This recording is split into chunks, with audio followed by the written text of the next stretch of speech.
America feels broken. Division, distrust, massive inequality, corrupt elites, and a debt problem that will bankrupt us.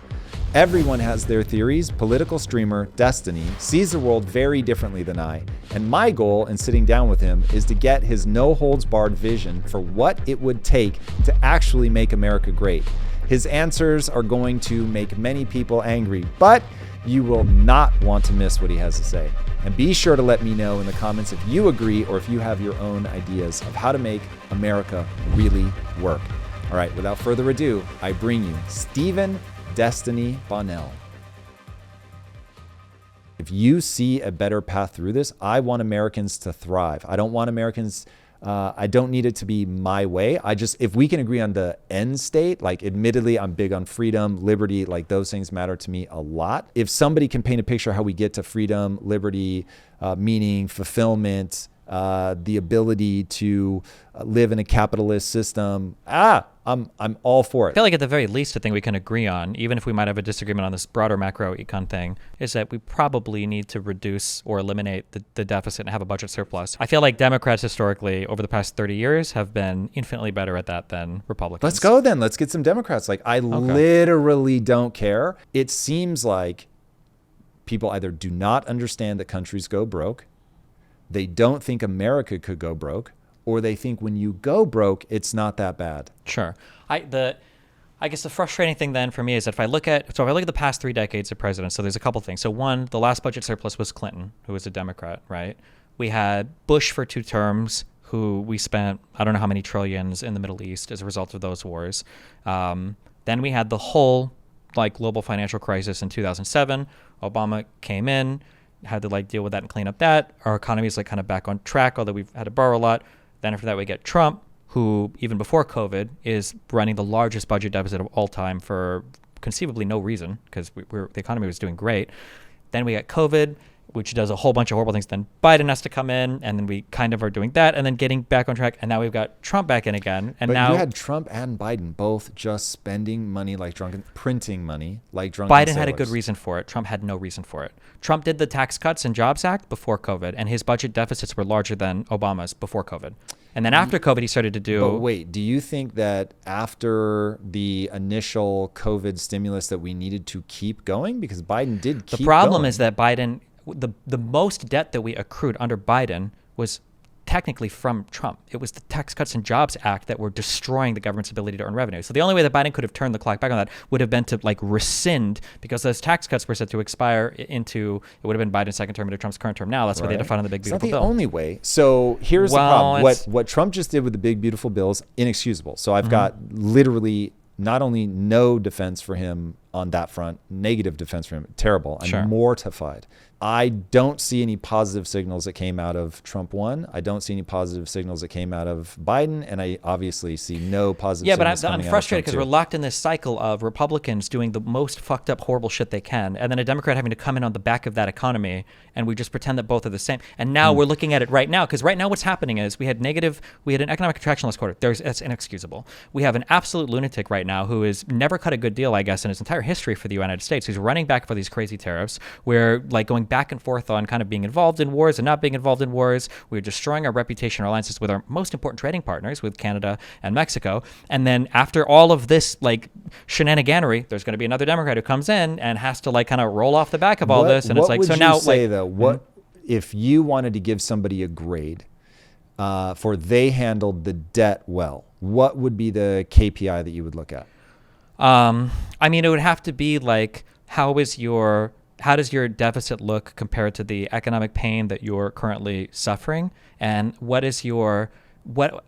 would you measure the economic pain though? Well, sure. So every indicator going into Trump 1 was good. Our unemployment was historically low. Our stock markets were posting all-time highs. Our GDP was growing robustly. Everything was going well. Why did you cut taxes? That doesn't make any sense. You've already got an economy that's growing 15% year over year. Cutting taxes now, you're setting everything on fire. So that would be a really negative indicator. When I look at Biden's terms, his first term, when I look at Biden's, one term, the 4 years, he spent a lot, but the deficit was going down sequentially, like after he came in, and it was on the back of like all of the COVID bullshit that he had to deal with and everything. And Trump and all of Trump's fans want to pretend that like, well, we don't count 2020, that year doesn't count, so we can just ignore all of that. But now Biden has to deal with the fallout of not only that, but also the horrible Tax Cuts and Jobs Act, which didn't need to happen, which are annihilating government revenues, and still managed to pass at least one. The Inflation Reduction Act was like a deficit neutral piece of legislation. At least one thing was deficit neutral.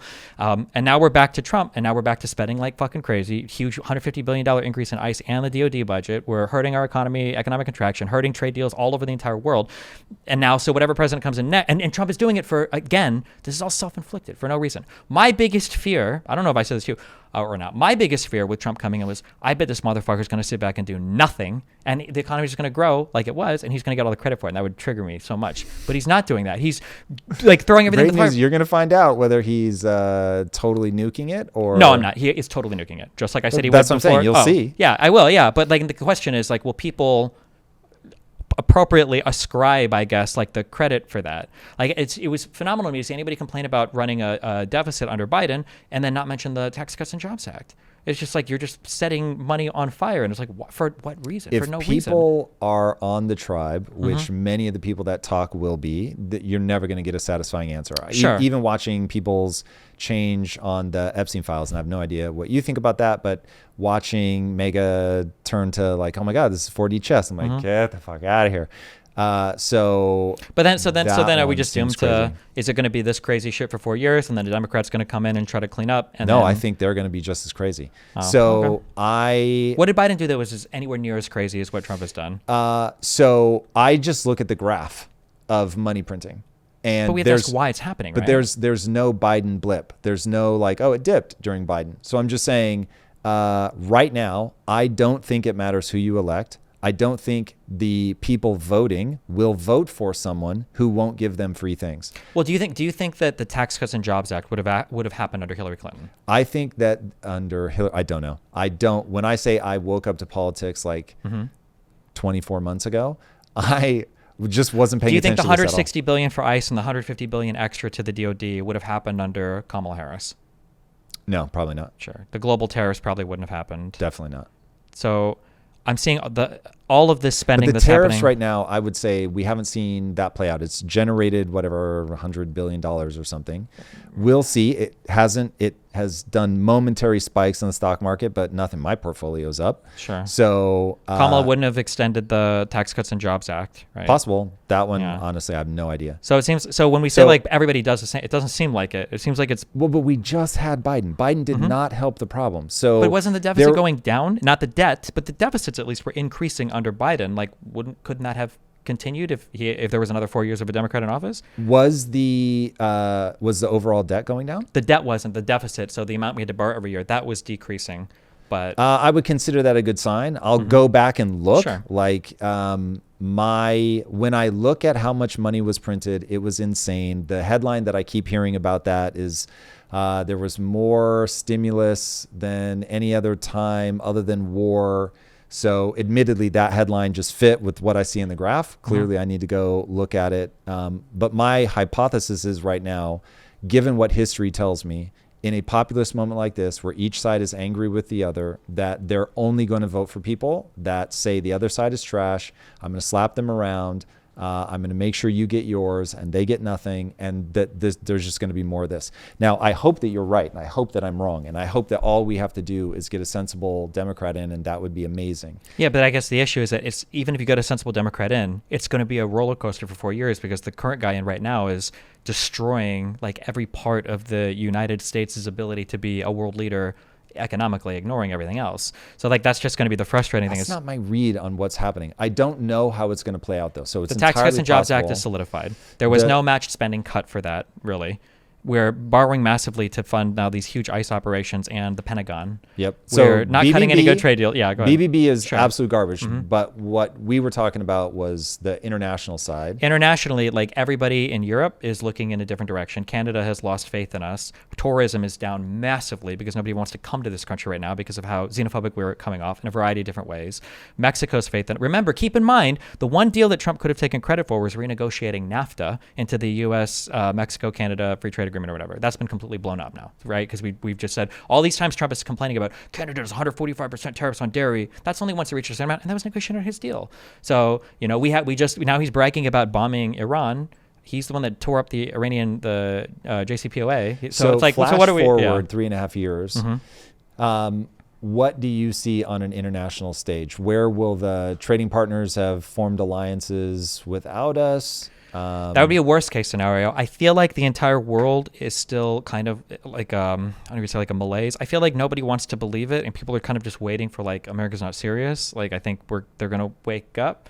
But like watching the U.S. president come out with that stupid fucking poster of like 145% tariffs and 120, it was like this. It can't be real. We're not really doing 45% tariffs on the island of penguins, right? This can't possibly be reality. But I'm hoping people don't believe it. But like if reality starts to settle in that the U.S. is no longer a reliable trading partner on everything else, try something. You might think it. that this is absolutely insane, but this hits for me. So I heard you say something recently that I thought was so insightful. Pulled my producer aside, said the same thing, because I, as a personality, I think I'm always going to struggle to get a big audience because I'm not bombastic. Sure. And you had said, I thought for a long time in a populist moment, you needed people that had like extreme philosophies. And I realized that's actually not true. You can have a moderate position. You just have to have messaging. Extreme. Yep. So when I look at Trump, that's what I see, is somebody who goes into a negotiation like an extreme lunatic, and people are like, fuck, I don't know what he's going to do. So knocking people on the back foot certainly puts him into a more advantageous negotiating position if you're comfortable with realpolitik. So this myth needs to be utterly and completely destroyed, because Trump has never negotiated anything amazing for the United States. In the first term, it didn't happen, and it hasn't happened so far. I don't know why he gets credit for being this master negotiator. He's not. Can you think of a single great thing that was negotiated in the first Trump term? Like I said, I've only been paying sure, I attention understand. politically. I would challenge any years, conservative, and I put this to a challenge. There is nothing. We have nothing to show for his great negotiation skills. We were supposed to get 90 deals in 90 days, and now yesterday Trump said, in 2 weeks, everybody's getting tariffed. We've got these cringy letters going out that look like they're from my mom and dad on Facebook with the random caps locks and everything on different words. He's not a good negotiator. He's not throwing anybody off on the back foot. And I'll fight you to death on this, okay? And I won't believe you if you disagree with me. If you and I were to negotiate something as a business deal, and you're selling some service for $1 million, if I were to come at you and go, I'll give you $100 for that, you're not going to look at me as though, ooh, he's put me in a challenging negotiating spot. You're going to fucking ignore me. You're not even going to respond to that email, and you're not even going to do negotiations with me, because I'm so far out of what would even be reasonable. It's not even covering your costs. So this idea that you can go into any negotiation with the equivalent of an explosive vest on and be like, we're all going to die until you come to an agreement with me, and this is like the master negotiator. If that was true, then my question is, what do we have to show for it? If you wanted to say one thing, and I would even argue the U.S.-Mexican Free Trade Agreement, it was like NAFTA Junior. It was a little bit upgrade, but not really significantly different. And that's been completely and utterly destroyed now. So he can't even take credit for that. We're almost at our 90 days. Where are the 90 deals? We have 0 deals. We've gotten 0 deals in all of this time. Nobody's ready to negotiate with us. Trump has gone back and forth on these tariffs the entire time. I don't know if you saw, but even the way that we calculated the tariffs was hilariously stupid. It was just the difference in trade deficits divided by like total exports, and we were like, they must have a 52% tariff on us. Like all of the trade deficit could be attributed to a tariff. It's insane. You listen to this Lutnick guy talk, and you think you're actually like high on acid. You stumbled into like a 4th grade classroom, and you're listening to kids talk about how they think the economy works. It's just unreal. So I hate that like he's a master negotiator. Because then my question is, okay, well, what is he negotiated? Because we have nothing. We were promised the war in Israel would be over. It's not. We thought that Hamas is going to release all the hostages. They haven't. We were promised at day 0, Ukraine, Russia would be done. It's not. We were promised no new wars. We bombed Iran. Like nothing has come to fruition that this guy said. But he keeps eluding all of this as like the master negotiator. I don't know how. The only thing he's negotiated is his PR, I guess. I just don't. It's very frustrating. Yeah. It's interesting. So the way that I take the tariffs is the tariff D-Day for me is where are we at midterms? And 90 days, day 1, all of that stuff, whatever, that doesn't matter if he can actually get a deal done. If he doesn't get it done by midterms, he's lost. It's over. It's finished. Like he'll be a lame duck. He'll never be remembered. He will go out, just be absolutely thrashed.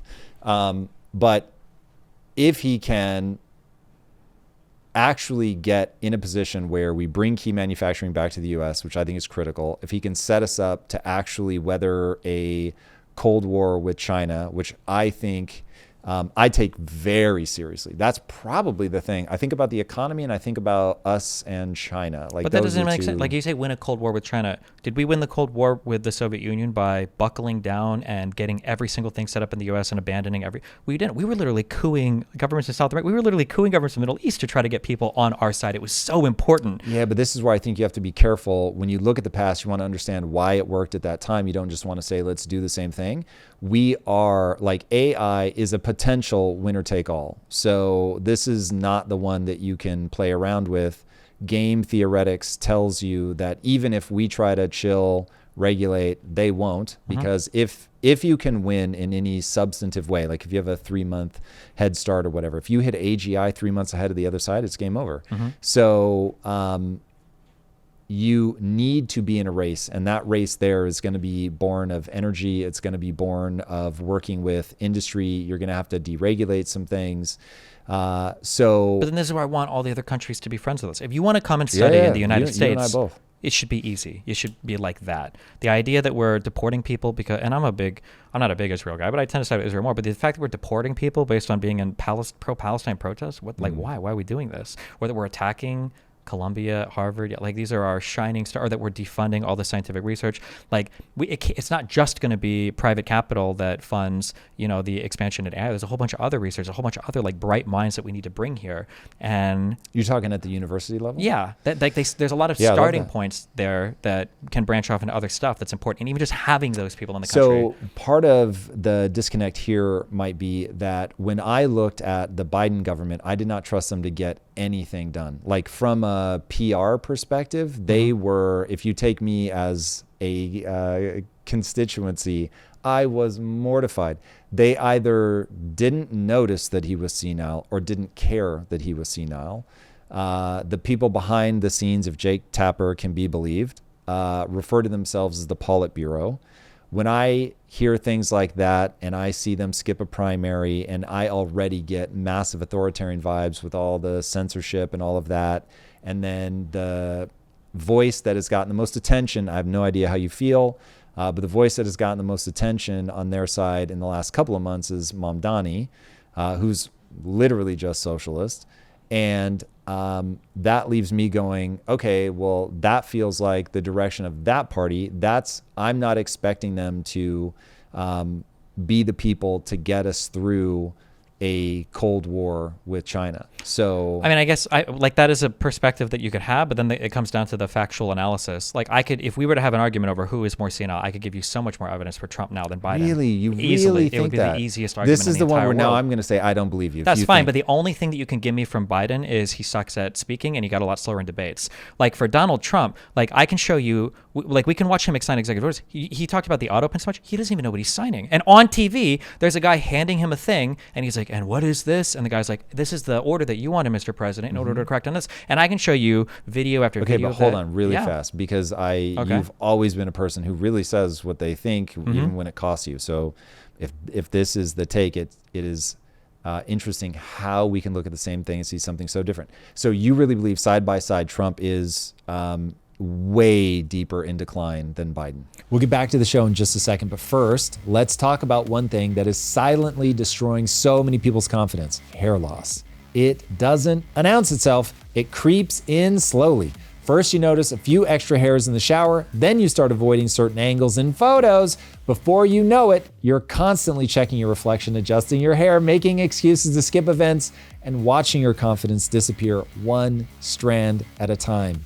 The good news is you can actually do something about it. The iRestore Elite uses 300 lasers and 200 LEDs with triple wavelength technology to reactivate dormant hair follicles. I know because I use it every night. The iRestore does its job while I do mine. And if it doesn't work, they offer a 12-month money-back guarantee, no questions asked.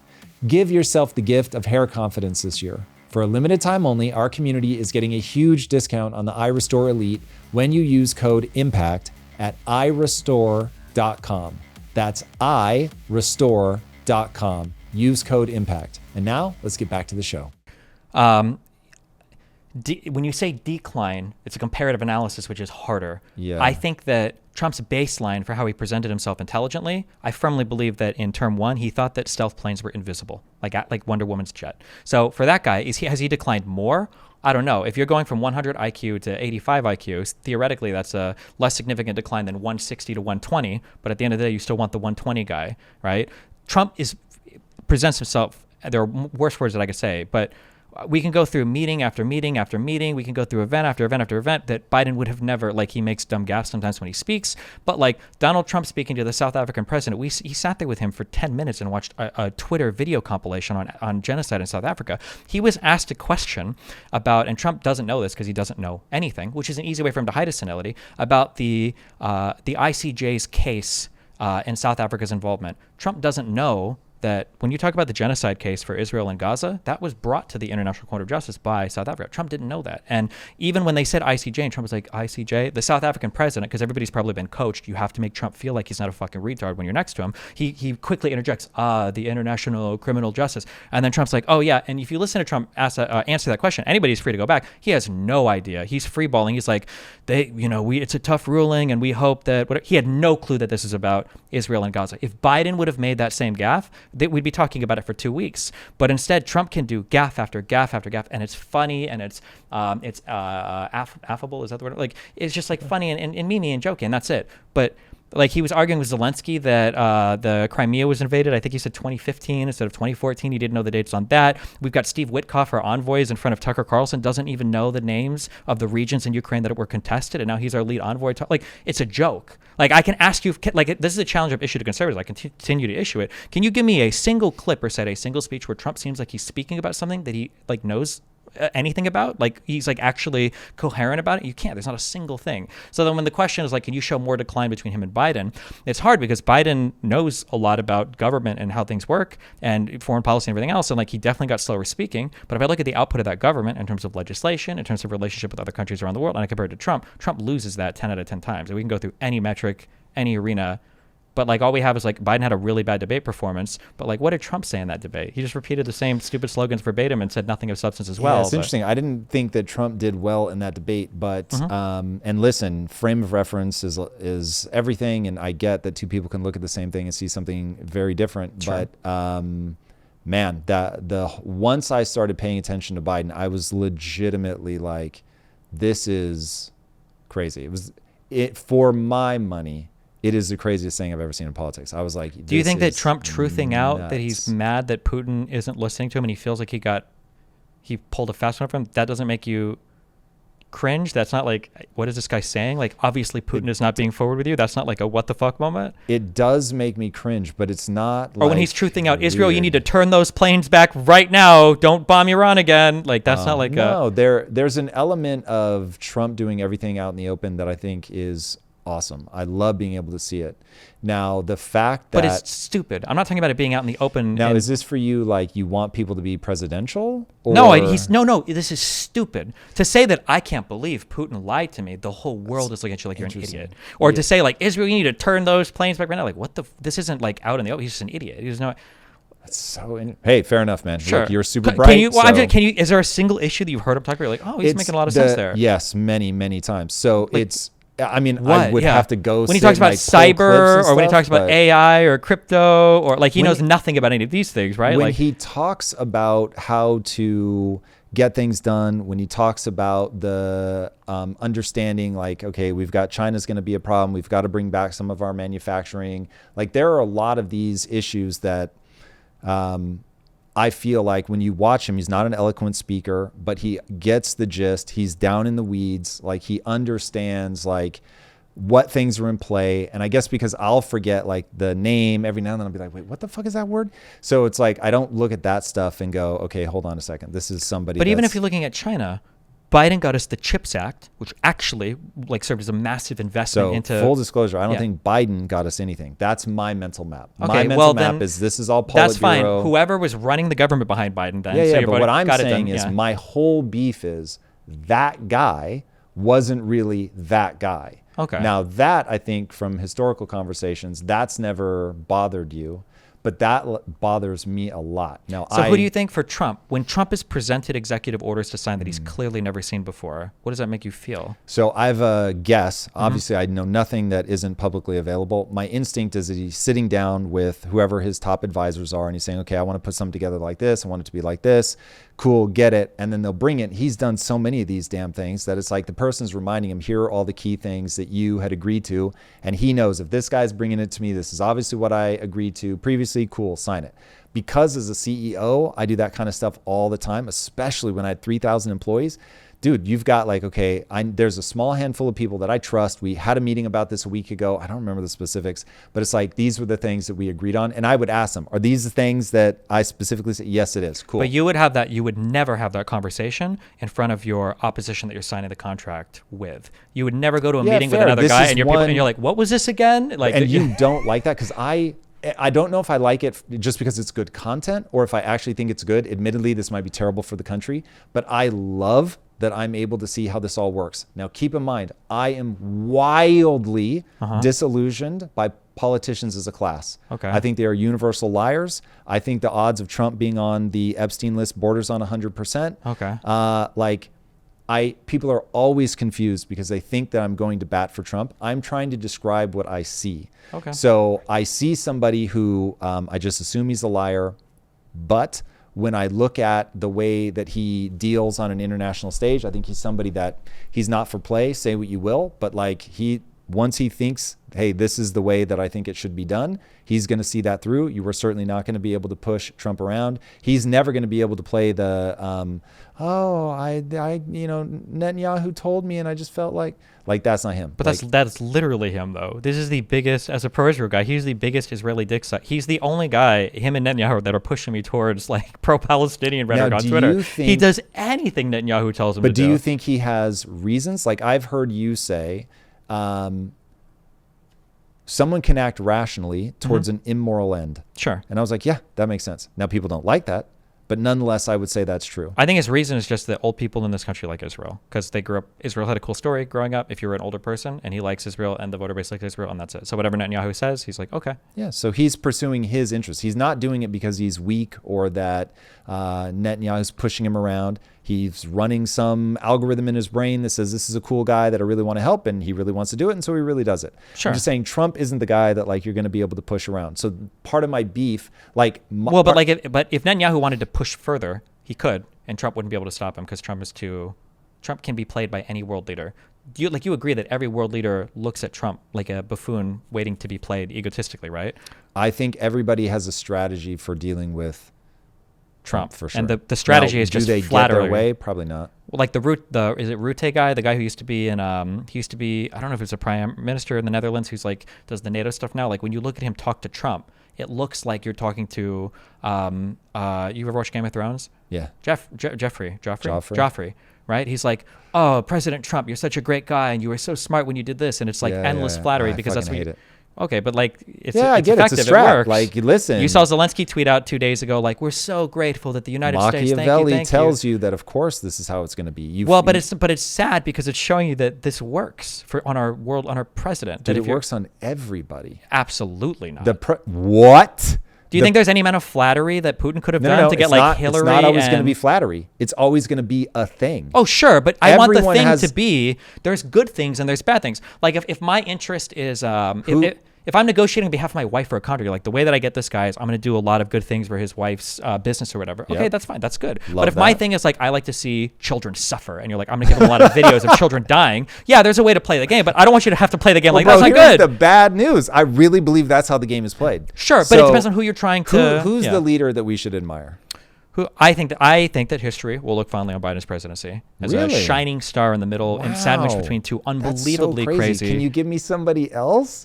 I think that the advancement of the ACA under Obama and the Iranian nuclear deal. Yeah. Give me a leader, like a person, male, female, like Obama. I mean, there are things I like and don't like about him. Okay, but that seems fair. It's hard to say. I don't know if I'm a big like. Here's a shining star person. Like, okay, this is my whole point. Because even if I tried to give you, I mean, for me, Nelson Mandela is about as close as you're going to get. Maybe I haven't looked closely enough. Maybe there really is an underside. I think he was unfaithful on his wife. But anyway, I'm sure there's something bad, but holy hell, that man acted in a way that absolutely blows me away. I used to really like Lincoln was my jam. And then the more you learn about the Civil War, the more you realize he actually said the words, if I could hold the Union together without freeing a single slave, I would. It's like, oh God. So I think that most people aren't going to be a shining star. So all I'm saying is Trump is a fucking mess. A mess. And Just because there's not a shining star, though, I can still speak with some granularity. Yeah, so you're right? saying degrees. My Trump's parents are not perfect, worst. but they're not Hitler, right? And they're like, we can speak with granularity, right? Sure. I think Trump is overwhelmingly bad across almost every domain we look. We've talked about a lot of them today. Yeah, it's very hard for me to find any pro. Like, if you had to name, he's a populist leader. Yeah, but if you what is the best thing that he's good. done over the past, like his presidential term right now? He is on an international basis drawing a line and making sure that everybody understands that if he makes a threat, he's going to back it up. But he hasn't. That's not true, though. That is true. We didn't invade Greenland. We didn't invade Panland, the Panama Canal. We didn't go to war and start taking territory from Canada. He didn't say he was going to invade Greenland. He said some unhinged shit, trust me. Okay. The 51st state stuff I hated, wished he had stopped. The Greenland thing, I was like, why is he bothering He's gone back and forth on tariffs a ton. But are you saying, like, are we in taco territory here? Like, he literally just dismantled the Iranian nuclear sites. Whether you wish he would or not, he said he was going to do it, he did it. The tariff thing, he puts tariffs on. He did that after Israel failed to do off. it, right? Netanyahu asked him to do it and said he had to, and then he did it, right? Because Israel wasn't able to. But even that's just an extension of the fact that we abandoned the nuclear deal that we had before under Obama because Trump just left. For yeah, no but you're reason. asking me what things he's doing that I think are effective. Okay. And I think the that's B2 mission was effective. cool. I thought it was cool, and I'm not a fan of Iran having nuclear weapons. Sure. That makes two of us. Sure. So on top of that, he's obviously not he's not suicidal. So he puts the tariffs on China, and then he is wise enough to take them back off. But he is unafraid to do very aggressive, very unconventional things. Now, I don't know if they're going to work, and so it's entirely possible that this plays out terribly. Hold on, I don't understand this. I don't understand this heuristic. Okay. I can think of a lot of people. We could go down to any prison and find a lot of guys who are unafraid to do, huge actions in the pursuit of things. I mean, so you map him as somebody that world leaders don't take seriously behind the scenes. And I disagree. If you're right and they're all just like guffawing themselves and they're beside themselves, laughing their asses off. Which they've been caught doing on camera when Trudeau and others I think back in his first term were making fun of him. In his first term, I think that I won't even comment on first term. Okay. I'm talking this term now. He comes across to me as somebody who is making huge mistakes in the economy. So because I know that people think that I am defending him. I just don't think that he is all bad and no good.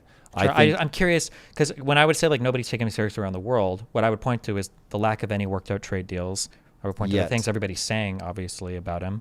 I would point to his lack of ability to enforce anything when it comes to conflict. So Hamas and Russia are two great examples. So I don't know, when we say there's respect around the world, from who respects him in what way? Like, what's like a measurable way? What could I look at if I was looking for a KPI on Trump respect? Like, what's the thing that I would look at where, oh, these guys respect Trump? Yeah, so on the economic front, you're going to have to see what plays out in the long run. But right now, I'd say we're ahead on tariffs. So we've collected over $100 billion in tariff revenue. I was like, so we just taxed our citizens $100 billion, I guess.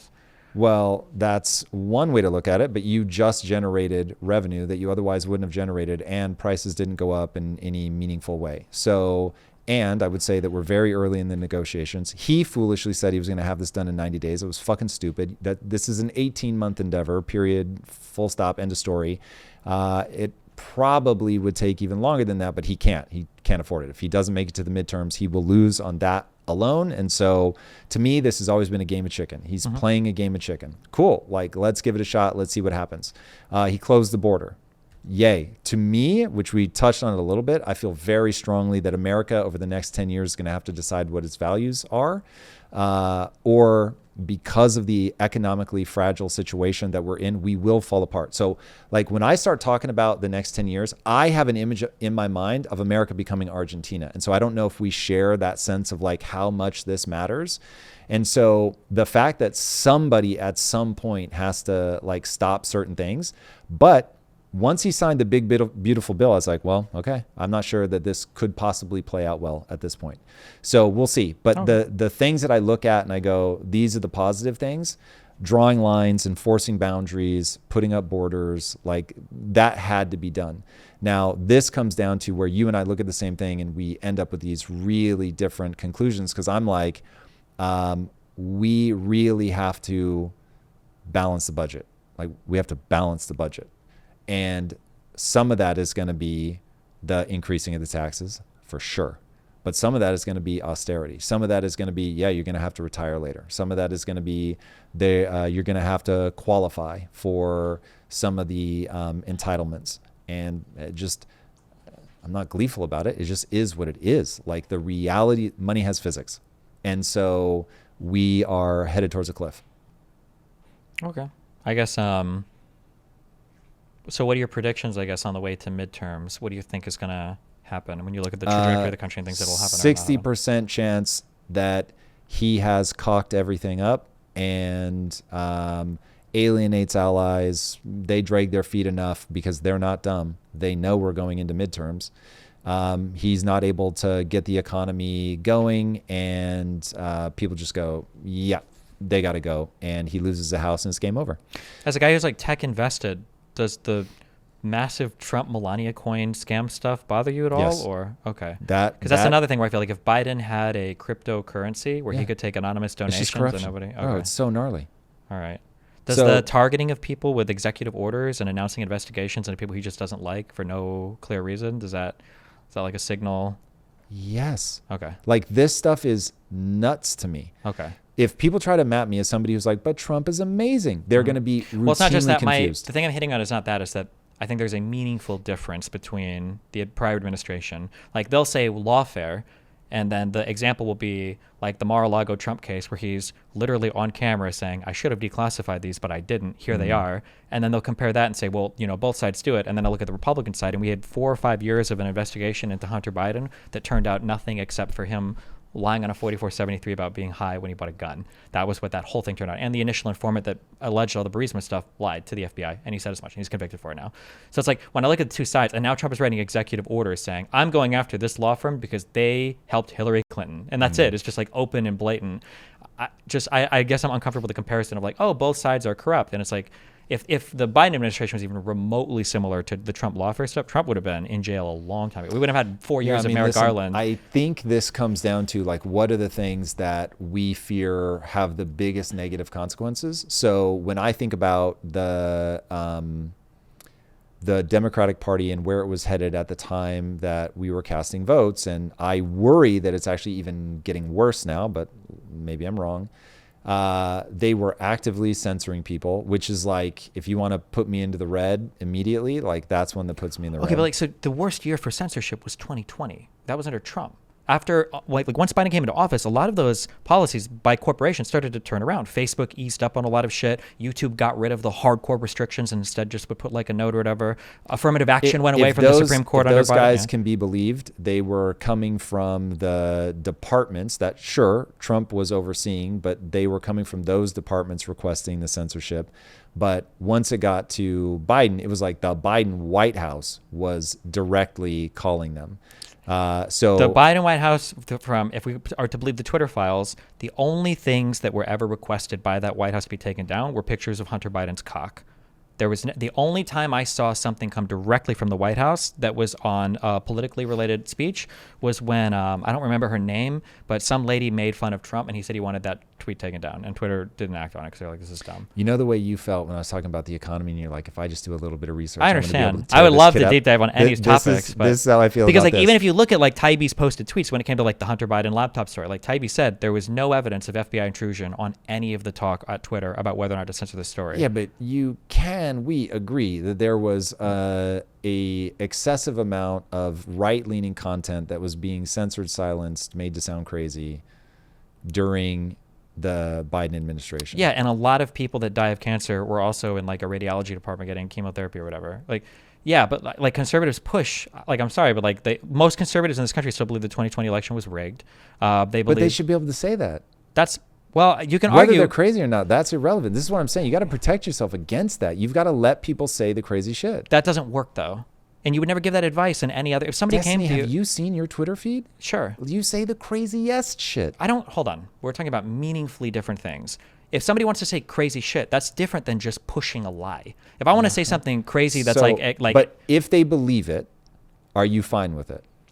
Well, I think that the question that we have to ask is like, where are the boundaries of this? Because in my opinion, that's the most, that more than inflation, more than the trade deficit, more than anything else, our inability to agree on one reality, I think is the number one hurtful thing to this country at the moment. We live in completely separate worlds. Yeah, it's bad. Yeah. But like how for do you force that? For Kerr County, the people that just recently had the flood, for instance, you can go back 3 years and all of the transcripts are there and you can watch on the video. These guys have $5 million of funds that are sitting in a bank account from the American Rescue Plan, and none of these citizens, they're going up giving testimony over and over again. I don't want to spend this money because if we do, Biden is going to steal our homes. I don't want to spend this money because if we do, he's going to force us to get vaccinated. I don't want to, like, and it's like insane. And to say that, well, if we just have even more people on Facebook and Twitter saying crazy shit, that'll fix it. Like, there's no other world where we would apply that heuristic ever. You've never, ever, ever been getting conflicting advice from two people on how to like run your business. And you're like, if I just bring in like 100 random fucking people and have them say whatever, maybe the truth will rise to that. You'll never, ever do that. But here's where I come down on all of that. Sure. I am willing to live in the world, whatever comes of it, where anybody can say what they want. I like the Supreme Court ruling so far. Let's keep it that. No direct calls for violence, that kind of stuff. And yeah, it's going to put onus on people to triangulate what's really true. It's going to let some people get rich saying the most hateful shit ever. It is what it is. And I understand that it forces the two sides to battle their ideas, but I have no interest in living in a world where I'm not allowed to say what I believe to be true, that somebody else got to tell me what's true. That is quite honestly, it's what I call a Second Amendment problem, because that's where I'm like, oh, that one I'd actually fight for. So that's the degree to which I have bought into the idea that that is tyrannical and you've got to fight back against tyranny. So that one is, and look, that's me, and I'm not going to be out here in the streets trying to get people to join in arms with me. But that one is, I really believe innovation is a promise of a better tomorrow. We should want people to innovate, but to innovate, you have to like clumsily fumble through bad assumptions and like, I think it's this, but you end up being wrong. But if people can stop you from pursuing that, thinking those ideas, talking about them, then you get Semmelweis. And for anybody that doesn't know, he's a Hungarian doctor who was in a hospital where one hospital had 5 times the death rate of the other. And he's like, there's got to be, we're in the same building. Like, what's going on? And he goes, I think it's because these guys aren't washing their hands after they do an autopsy and then they're giving birth and the mothers are dying of bed death or whatever they call it. And so he comes up with a concoction that we would now call a sanitizing solution, and he forces himself and the other doctors to wash their hands. And he just absolutely obliterates the death rate on his side. He tells everybody this is what it is. It's now known as germ theory. Nobody believed him. They mocked him, kicked him out of his profession. He could no longer be a doctor, dies alone in an insane asylum because they'd literally driven him crazy. And I'm like, that's what happens when your colleagues turn against you. It's 1,000 times worse when the state says, no, you can't say that. All right, guys, we'll be back to the show in a second. But first, let's talk about why 90% of business ideas never get off the ground. Most entrepreneurs get stuck at 0 because they think everything needs to be perfect before they launch. Perfect product descriptions, perfect photography, perfect marketing campaigns. But the truth is, perfect really is the enemy of profitable. You don't need perfect. You need good enough to start selling. That's where Shopify AI comes in. Their AI writes product descriptions that actually sell products. No overthinking, no writer's block, no excuses for not launching. Same with their photo enhancement and campaign creation tools. They get you 80% of the way there instantly. Launched and improving beats perfect and never shipping. Stop waiting for perfect. Start with good enough and improve as you grow. Sign up for your $1 per month trial and start selling today at shopify.com/impact. Again, go to shopify.com/impact. And now let's get back to the show. Okay. It doesn't have to come from the state, but I know that our current system right now for social media is not working. We believe in the craziest stuff than we've ever believed in the history of all of my lifetime, at least in the United States, if not longer. We've got kids dying of measles for literally no reason now in the US, and people not trusting like so many different institutions or layers of government or layers of research or layers of whatever just because of crazy stuff on social media. And it's definitely not getting any better. Do you think that doing a top-down thing is the right way, or do we rebuild institutions that we find a way for them to sit outside of the I gotta get clicks cesspool of it all? No, right now the institutions have to go into that cesspool because they can't defend themselves on numbers alone because people just lie about the numbers.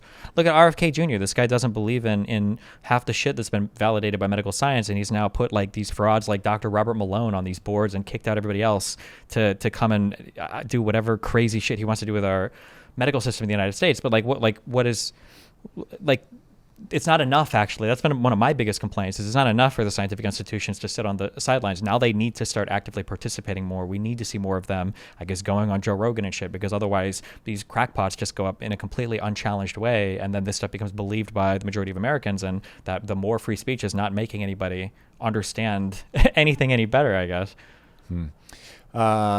I'm not saying it necessarily has to be like the government has to make a law saying no more lying. I'm just saying at the very least, I wish culturally we pushed, like there's a reason, like once you get out of the social media fantasy land, you talked about entrepreneurs, there is no world where an entrepreneur, goes into a room and he's like, I want 100 people to scream at me all of your ideas and the best one will float to the surface. He's going to people with track records. He's going to people with histories of being successful. He's going to people that are expertise in the industry. He's looking for gatekeepers, right? Because when you're an entrepreneur, you've got limited time and limited capital. You can't just invest in everything and see what works. I'll say that isn't what I do.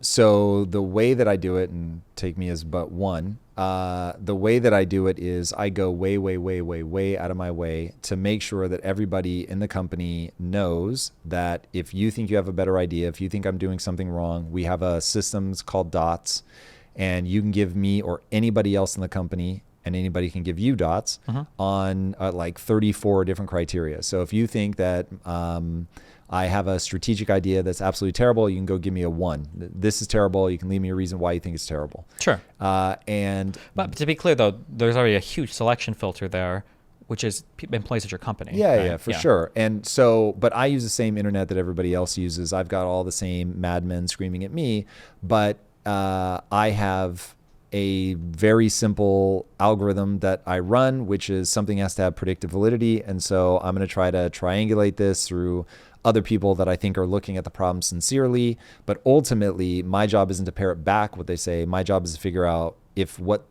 conclusion they've come to actually has a chain of logic.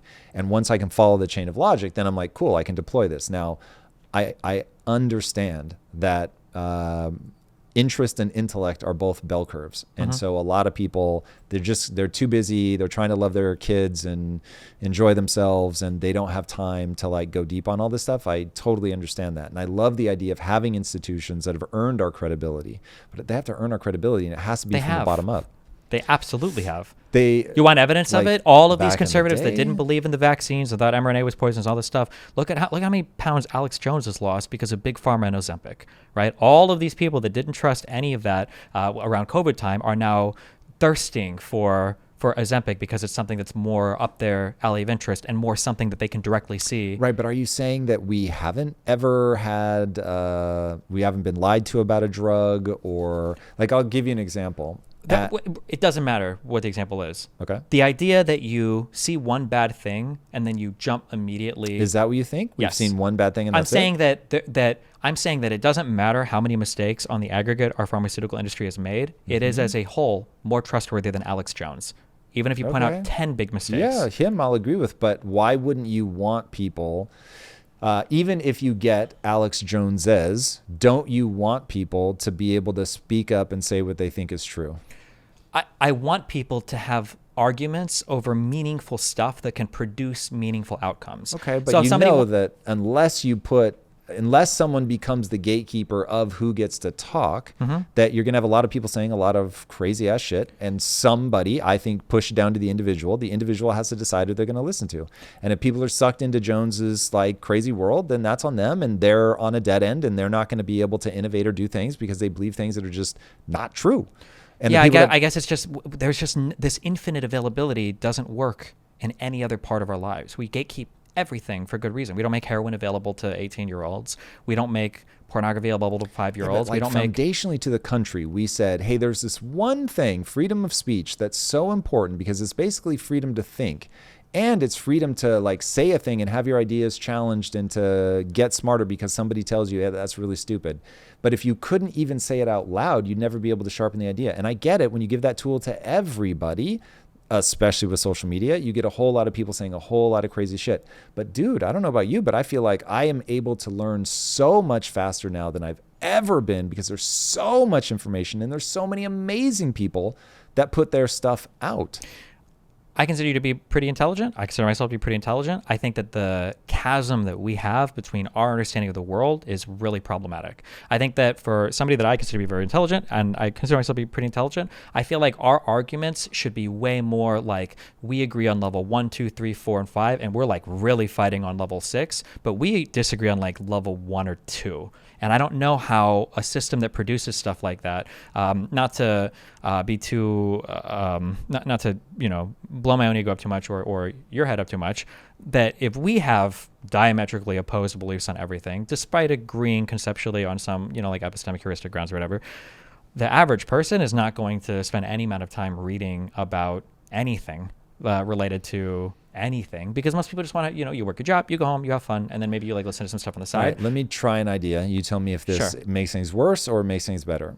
I think a big part of the reason that people disagree is not because of social media. It is because we do not perceive the world as it actually is, that we don't have the receptors for it. We see 0.0035% of the electromagnetic spectrum. There's a big blind spot in the middle of both of our eyes where the optic nerve connects, but we don't see it. Color doesn't exist in the world. It's our brain interpreting it. Anybody that's ever seen optical illusion understands that your brain is constructing the reality, not your eyes. So the matrix is probably not literally real, but your brain is constructing a matrix for you. You're not seeing objective reality. Objective reality is the number of photons in a given wavelength that are bouncing off of you and hitting my eye. But I don't count photons. I don't see wavelength. My brain just aggregates all that information, condenses it down in the most aggressive way possible, and hands me this thing that I think is the real world. Now, given that all of this stuff are like these insane shortcuts, what ends up happening is because none of us actually see the world the way that it is, we're all going to see like these slight changes, slight variations. And then on top of that, we then do an interpretation of this already ridiculously crushed down reality. So it's almost a miracle that we can get as close to each other as we can. I think we used to be a lot closer. I guess the issue is that if you step outside of the social media world, there's no part of life, I think, where we say more voices are better. I think we always gravitate towards expertise voices, and we would hope that there is a system that is producing those good expertise voices, and that system is not random people or bots screaming at each other on social media. That's not where any of the innovation has come from. That's not where any of our successful entrepreneurs have come from, where some guy was arguing on Twitter and then Mecha Hitler told him that actually the Holocaust wasn't real, and he's like, you know what, god damn it, I'm going to create a new electrospinography technology and do that. Like, it's just, yeah, I don't know. Like, do you think this will be innovated away, or do you think this is just, sorry, tough break? I mean, like the optimistic way to look at it that I've heard said, but I haven't dug in enough to know, is that like every time a new form of information distribution, the printing press, the radio, the TV comes out, it's always crazy in the beginning, and then it kind of gets honed in. So maybe we're some years from as bad as all the bots and everything are, maybe some AI thing is able to hone in a lot of that bad stuff. But the thing that we are not willing to accept as people, because we so identify with our opinions and our brains, is we are not willing to accept a reality that our brain might not be suitably evolved to navigate some information environment. We accept it in every other environment. For instance, we would say that giving humans like 9 sugary items to choose from and 1 healthy item to choose from, if you do that, the vast majority of people will end up fat, period. Most people accept that limiting choices to some regards in that way is good, right? That's why conservatives are trying to ban porn and abortion everywhere, right? But it could be that a human, given an unlimited inflow of information, actually doesn't have the algorithms. Because like you said, we're not designed to see absolute truth. We're designed to survive and make babies. That's at the end of the day, that's all we do. Now, generally, knowing what's real and true helps us do that. But in the cases where we've divorced ourselves or removed ourselves from the ability to see the direct consequences of believing crazy stuff, and there's no corrective mechanism, I don't know. It's just hard to, I guess it's hard to fight for the idea that maybe there should be some restriction on social media because it requires people to make this admission that maybe I can't look at an unlimited amount of information and arrive at what is true or real without some kind of external guidance. All right. I would be remiss if I didn't ask you about Israel. So there is a deep dive that I can feel that I'm going to have to do because I feel so outside of whatever this thing is that's happening right now. So tell me if you agree with this statement. Israel and Jews are separate. You can dislike Israel and not be an anti-Semite. But there is a rise of anti-Semitism. So in addition to the number of people that are unhappy with Israel, I think there's just a weird pop in anti-Semitism. Do we agree so far, or am I already off base? I think we agree so far. Like you can be anti-Israel without being anti-Jew. That is strictly speaking true, but oftentimes the crossover is so high that the difference is either imperceptible or meaningless. But I agree in theory that that's possible. Yeah. Okay. Do you have a sense of what is going on? Obviously I'm sort of tangentially aware at the headline level of Jews control everything, which where I'm at today just strikes me as patently absurd. Because of my obsession with economies, I've read a lot about the Rothschild banking empire, and now it just feels so straightforward. There's nothing crazy. You read it and you're like, I get how this gets twisted into something, but the cold reality of however many 1,000 pages of this, you're just look, it was just a family. They did weird shit and they did interbreed, and that is weird, but by today's standards. But what's actually happening? What's going on? Have your opinions changed on Israel? Are you moving based on what's going on in Gaza? What are you asking me more explicitly? I want you to orient me to what's happening right now in culture with Israel and anti-Semitism. That's really what this. Sure. I'm asking you to do me a favor because I don't even know what string to start pulling on. Well, these are takes that literally nobody else will give you, so I'm completely alone on this. So what it is.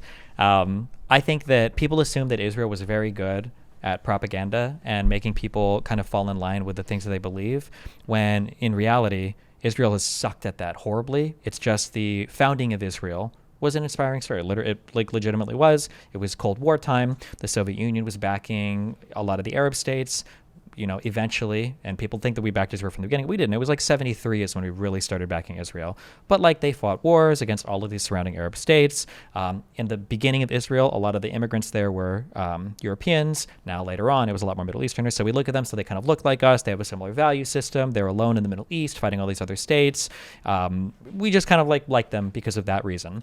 And then as time has gone on, older generations still kind of harbor that goodwill towards Israel, but it is not a thing that Israel worked at explicitly. And now we're in this world where everybody's saying Israel did propaganda in the past, but they're not. They suck at propaganda. If you look at the recent war, the best propaganda that's been produced for Israel was made by Hamas. It was that girl, I think, in the back of the truck. That was the most powerful piece of media that was made. Israel created this whole, I think, hour-and-a-half video about October 7th that they didn't even show the public. Only Knesset members and some people that are allowed into a room can watch it. You can't copy it or take it anywhere. So as a result of this, Palestinians have learned the language of the West really well, and a lot of their propaganda systems, states like Qatar that fund a lot of foreign education initiatives and stuff, people have done a really good job at communicating their plight to the people in the West, and especially younger people through platforms like TikTok and everything else. So there's a lot of sympathy there. It looks like Israel is conducting itself like a madman. Israel's we're fighting against the whole Middle East, but everybody else today looks at it and is well, it doesn't really look like that. It kind of looks like you're just fighting against the Palestinians and maybe Iran. So as a result of that, Israel looks indefensible. People say that Zionism and Judaism is different, but the reality is like 90% of Jews are in favor of Israel existing as like a Jewish protected state. So Israel just hasn't done itself any favors. They've done really well at winning like the ground war and the immediate regional war and stuff, but they can't speak the language of the West at all, and they've utterly failed.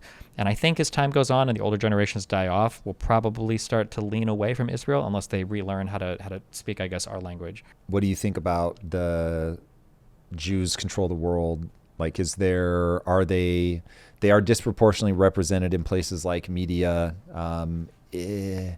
Is there anything to them trying to have this outsized reach in the world, or is that all weird? I mean, I think that there are, like, for a variety of reasons historically, like Jews being outcast in society, having religious access to certain things that other people didn't, like lending money with interest.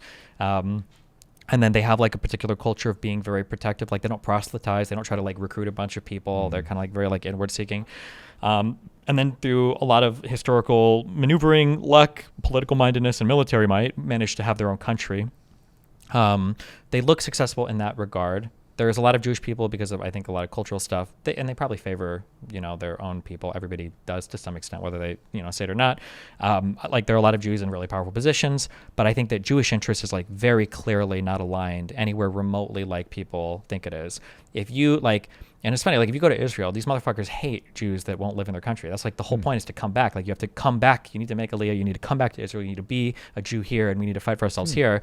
And the values of people outside of Israel are quite a bit different. Like if you go to Israel, most of these motherfuckers love Donald Trump because there's a blank check to do anything. Most Jews in the United States, even in the last election, like still voted pretty progressive, like pretty left-leaning, because that's like the culture of Jewish people here. So this idea that like there are a lot of Jews in high positions, they definitely don't have any cohesive like plan to control anything, because if they did, we would have seen a lot of stuff with the most recent war go a lot differently, and it didn't. What do you think about AIPAC? An undue amount of money, undue influence? The problem when it comes to like lobbying stuff, I have really unpopular takes on this. I think lobbying is way, way, way less influential than a lot of people say that it is. Generally, when people are giving money to politicians, it's people that they already support that they think are probably going to win anyway. It's like people look at like AIPAC's donation success rate as like 96% elected. And in their mind, they think, holy shit, you're going into all of these 50-50 elections or worse and tossing them or like flipping the coin in favor. And it's like, no, they just back a lot of establishment people that already support Israel in general. I don't think AIPAC has like undue influence. If it did, I think that the media environment around Israel would have looked a lot different, because there's a lot of crazy stuff reported about Israel, and there has continued to be throughout the entire war.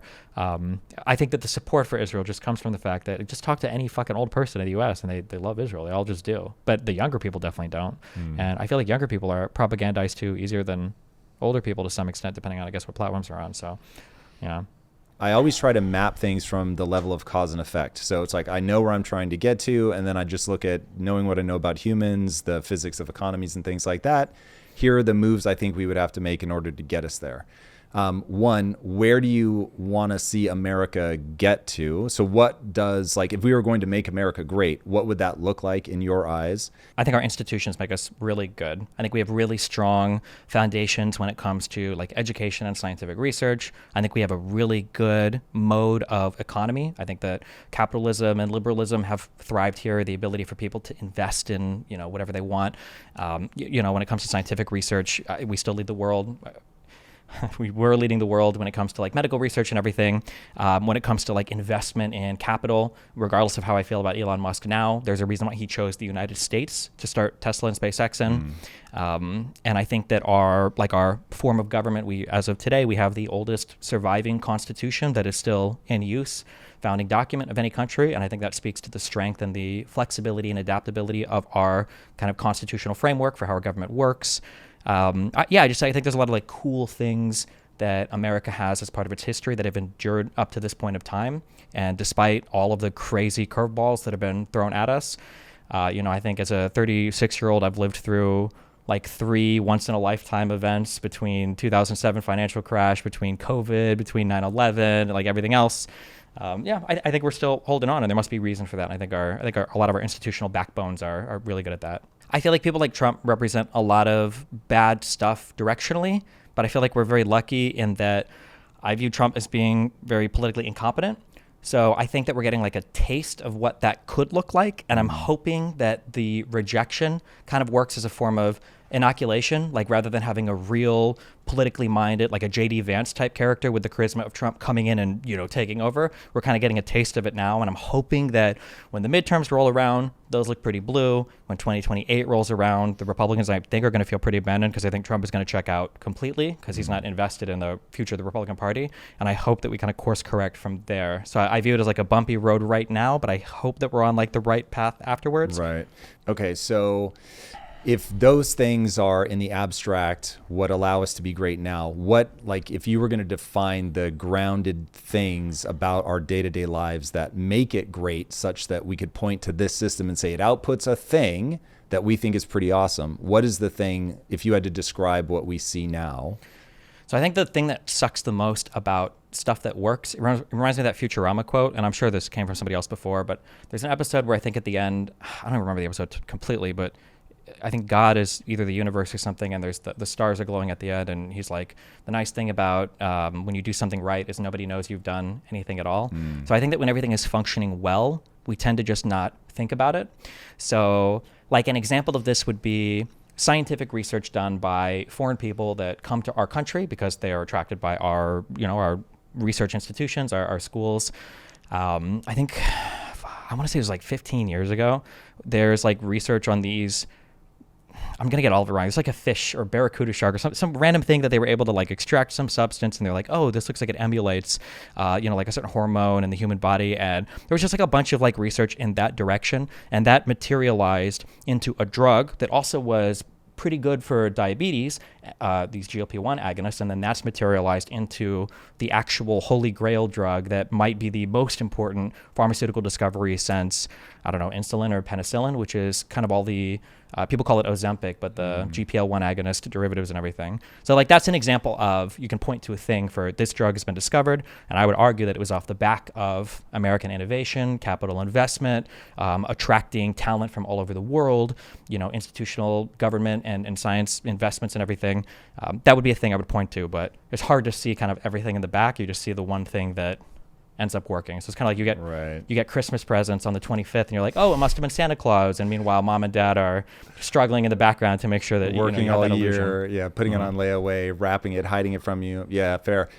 So if you were to try to confine that to a sentiment that you could say, all right, the thing that gave birth to this is freedom, a focus on innovation.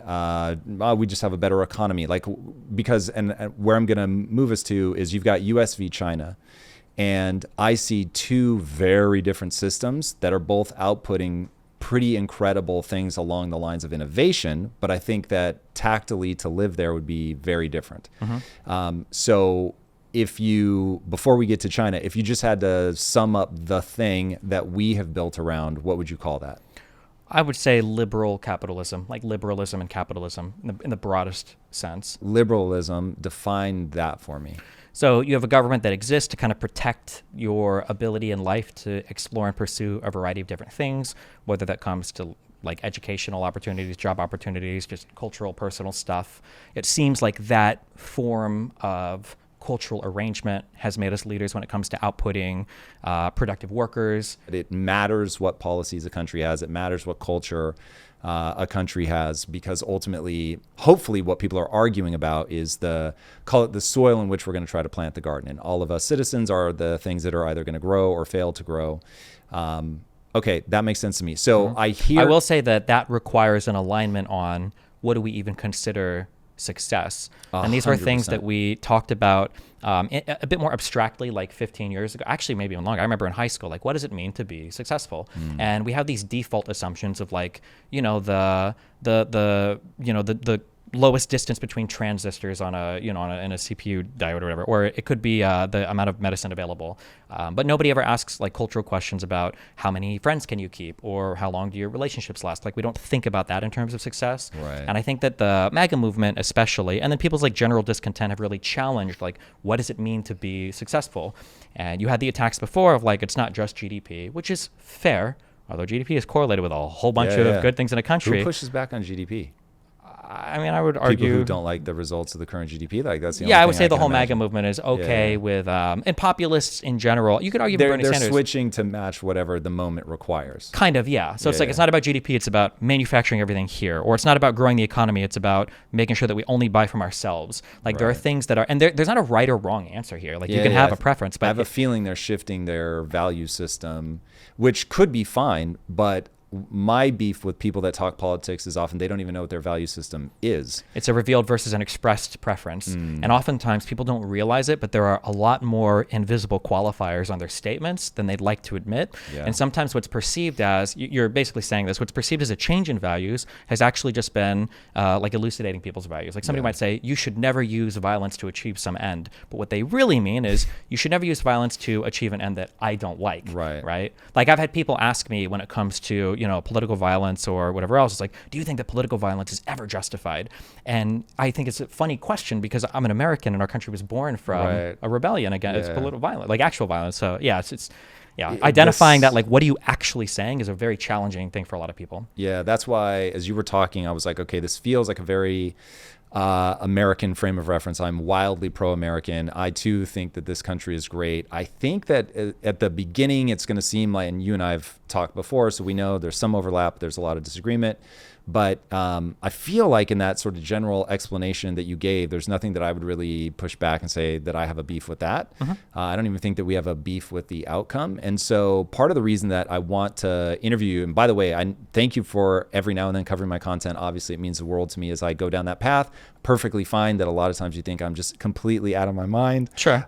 Which is fine. But just as a clear, because my chat watch is like, I'll see something. If somebody says something like, oh my God, this is so dumb. But like, I don't hate the person. I don't think the person is dumb. No, you're like, always very respectful. We go back. Yeah. Love it.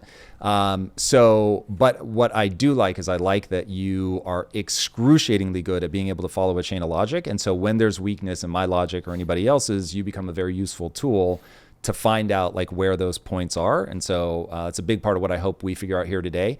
So as I've gone into politics, I've become literally completely drawn in emotionally because I feel like we're in a transitional moment. And the more that I've tried to look back into history and find the cause and effect to why we see certain things loop, for me, and it's admittedly oversimplified, but it's a very useful simplification, is to focus on economics. And so then as I look at the economic loop that we're in, the passing of the big, beautiful bill is essentially a guarantee that we're going to go bankrupt.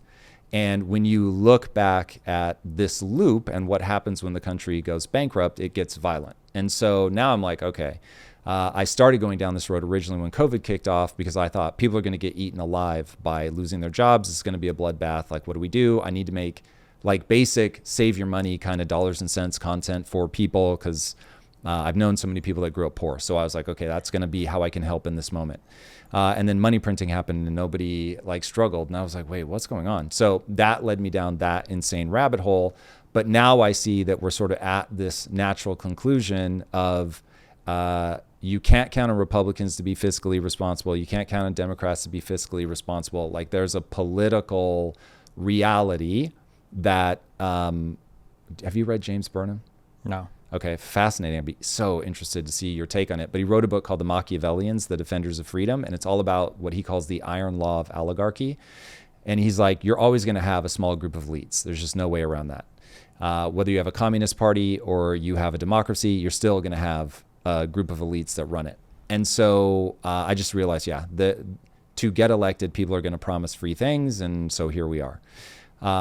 And so for the first time in my life, this just feels, and this being world affairs, politics, policy, it's really going to matter. And I think it's going to matter dramatically over the next 10 years. And so what I'm hoping that we can do is I want to understand your worldview because the conclusions that you draw when I listen to your content are like, that's like diametrically opposed to where I end up. But I think you're good faith. And then I want to give you where I think like for real, like this is what I actually believe we have to do. And then hopefully you can help sharpen my thinking, if nothing else. Sure. Okay. So I feel like I have a basic understanding of where you want to get us to. Contrast that with China for me. So China is outputting some incredible things. China is outputting amazing technology. I would say, and I've never been to China, so this is me looking at video and things like that, but it does seem from an infrastructure standpoint that they're just beating us.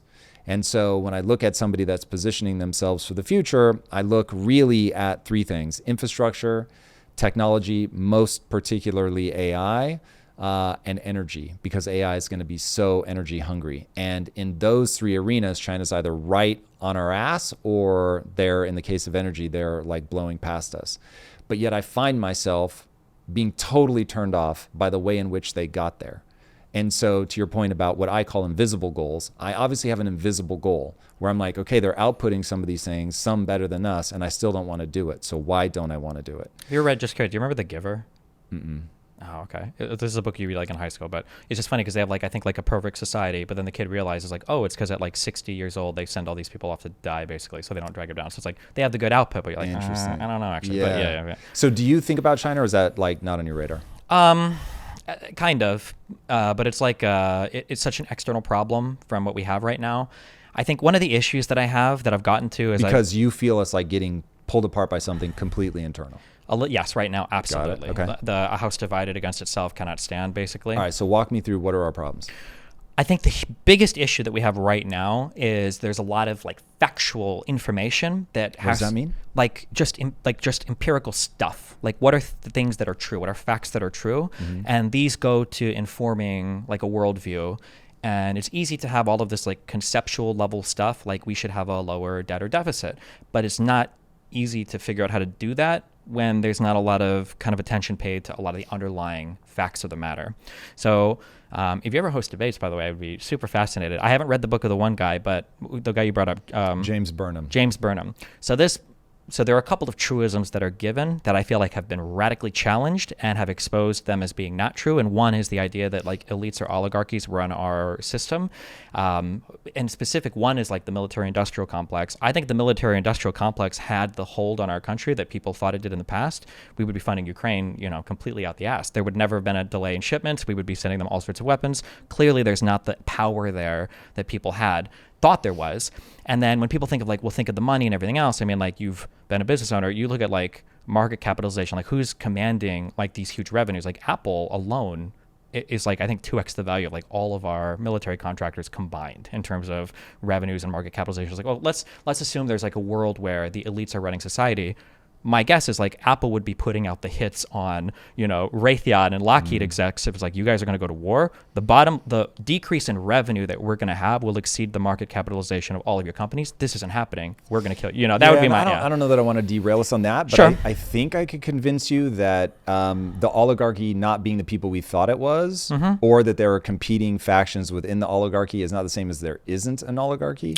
Sure, that might be a thing. I would say that another concern is, there's this phrase that gets used a lot, like getting into the weeds or derailing. It feels like a derail, but the boring truth is that a lot of those underlying facts are actually the most important things. Because like you said, you and I agree conceptually on a lot of stuff. Yeah. The only difference that you and I, based on what I've heard you say, probably the only difference we have is which facts we've ascertained are true or not. Or not even necessarily which ones we think are true. What do we think that means? Sure. And then you said something that I thought is pretty interesting. And when I say derail in this situation, what I mean is I first want to get your whole sense of like what's broken. Yeah, sure. Because for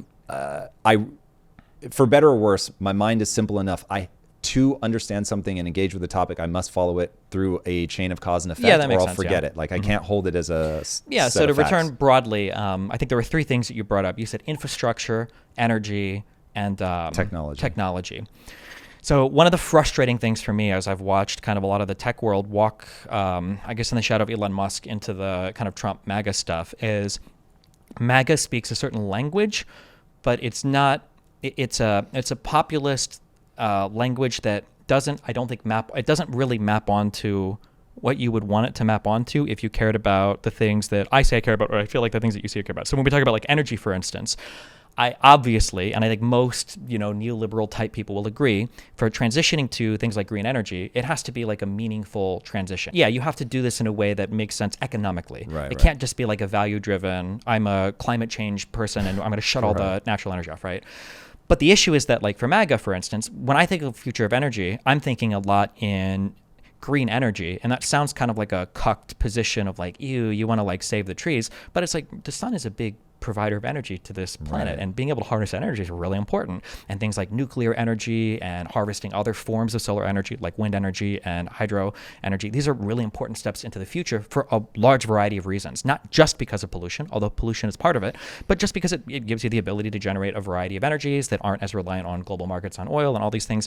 But right now we can't have that conversation because the political party in office wants to fight against that because they have like moral problems with green energy. So we've got, while we're trying to compete with... Do you really think it's moral, or do you think it's tribal? Like the same thing. I like to have like a feeling, a revulsion. Like if I say like, don't you think it'd be good if we would start like solar and wind? They're like, oh no, those are the people that want to take your cars away from you. And it's like, this is, what are we talking about right now, right? Like we want to compete with China when it comes to energy, and we've got a president saying clean coal, clean coal. And it's like, that's not where China's going. China's not going towards clean coal. Like why is that our direction? Or you bring up like technology, it's not like China is screaming at the United States, stop stealing all of our patents, stop stealing all of our intellectual property. We're screaming that at China. Right. But at the same time, while our leaders are telling us we need to bring back manufacturing and we need to go back to the mines with pickaxes, China's like, I want more of your computer scientists. Like, I want your AI. I want your like last stage development. So we're like going backwards because we think that there's more like moral value in real work. Like, is it Mike Rowe, the guy who did? He is a guy. I'm not sure where you're headed. Yeah, like these are real Dirty jobs. Like blue collar. You're making real stuff, not gay stuff like AI or computer stuff or whatever. Like those are like fake jobs, service jobs. But it's like this is the future. Like but so on that, I would say I think what's really happening is two things. One, everybody thinks in heuristics. So everybody has to simplify the world. Now, some people don't realize they're simplifying the world, and that sets us up for the second thing, which is Michael Malice has this idea of a mousetrap in somebody's mind. I think that's an echo of a heuristic. So they've narrowed the world down to a thing that they can say back so that they can feel confident when they speak. That heuristic gives them this is right, this is how I move. And that removes a lot of anxiety. Sure. And so I get why I think all humans do it. Maybe some do it more than others, and maybe some don't even realize that it's happened. And so they just like the way that it feels, and it becomes that mousetrap where you bring it up. They don't even want to think through it. They've already made that decision from a heuristic standpoint. Close the door, you say the words, mousetrap goes off, and you're like, what the fuck? And it just, you completely derail. But if we can go, okay, I get what they're after, which in the blue collar jobs is, all right, so much of my family are blue collar. And so when you watch them get super anxious, or you have a couple die from opioid addiction, you start going, we do need to do something about this problem. So they might have a terrible solution. But if that's the place that it's coming from, and you can go, okay, look, they're coming up with too many shortcuts. So then it's like, I feel like I better know how to deal with that. I understand the mousetrap that's gone off. I'm sympathetic to that. The issue that we run into then is like, what is the most compassionate way, I guess, to move forward, where you're accounting for these people's anxieties, but you're not throwing the country back into the dark ages. And instead of having that conversation, which I think is a fascinating conversation to have, instead we have, the party on the right is basically saying, you hate blue collar workers, you hate these people, you just want everybody to go to college, and you hate all these people that are, doing the real jobs. Yeah. And then on the left, it's like, okay, well, I guess the debate is going to be on whether or not I hate blue collar workers. That's the whole debate now. So we're not actually going to have a meaningful conversation about moving anything forward. You say heuristics, and I say it's not even that. It's been sloganeering from MAGA. It's just been slogans of like, we need to bring back manufacturing, and it's like, what does that mean? Do you think slogans are unique to the right? I think the stupidity of them is unique to the right. Yeah. Interesting. I think slogans, and I'll stick with heuristics, but I get why you call them slogans. I think heuristics are baked into the architecture of the human mind. I think it is the only way for us to navigate. Yeah. And so that's the first thing I would say, that I don't think that's going to allow you to map the right well. I think the reason why I say slogans is because they've reduced there are some problems that are just not easily solvable in one sentence. So like a really great example of this, and there's not a single person in the country that's having this conversation, is the cost of housing. Okay? This is an undeniable reality. Brother, preach. When you talk about people that are looking for housing, and you talk about people that have housing, their interests are diametrically opposed to each other, and nobody wants to talk about that. Because if you're going to fight to push down the price of housing, you are hurting everybody that owns a home, which 70% of the people in the United States live in a home where there's a home owner. And then if you're trying to bring, and if you're trying to make those homes more valuable and push price up, you're hurting everybody that wants to buy something, right? This is like these are countervailing forces. It is incredibly difficult to navigate that. But when the conversation is just like landlords are evil or billionaires are evil or the government wants to steal your homes because of FEMA or whatever, like, well, what do you do at that point? Like these slogans have destroyed people's ability to even engage in the conversation. Like you can't even have a reasonable back and forth because it just comes down to whether or not you think billionaires are trying to steal everything or not. And like, that's it. And it's like, okay. Yeah. So now you're on to my exact thing. And I have no idea if this is going to be a Sisyphusian thing. And one day I just give up because I realize, oh, this isn't going to work. Is I'm trying to, when I go live, when I do one of my normal episodes that isn't an interview, I'm just trying to map cause and effect. Cause and effect. I pick a topic and we just go cause and effect. What actually makes this thing transpire? Let's look back in history and see if I say this is the cause and effect sequence, does it predict what we saw? Because if it doesn't, then I know it's wrong. And so getting people to understand housing, like this is how I find I can avoid getting trapped in my own beliefs, because I'm like, well, does it actually lead predictably down a chain of cause and effect? Obviously, that's not going to be accessible to everybody. There's some people who won't take the time. There's some people that just intellectually are not going to be able to understand it. But I feel like that is the only path forward. Like there is only one path forward, and that is to say, this is where we want to go, and this is the chain of cause and effect that will get us there. And then we can argue about whether we want to go there or not. We can argue about the efficiency of the moves to get there. But at least if everybody gets off sloganeering, if that becomes super cringe and everybody hates that, and we just go, okay, wait, but give me your chain of cause and effect, we're not going to get anywhere unless we do that. I agree with you. You just have to be careful when you're looking back and when you're looking forward, because sometimes people can misidentify how cause and effect works. So, for example, if I tell you, I know a guy and he has $200,000 in his bank account, do you think that guy is successful or not successful?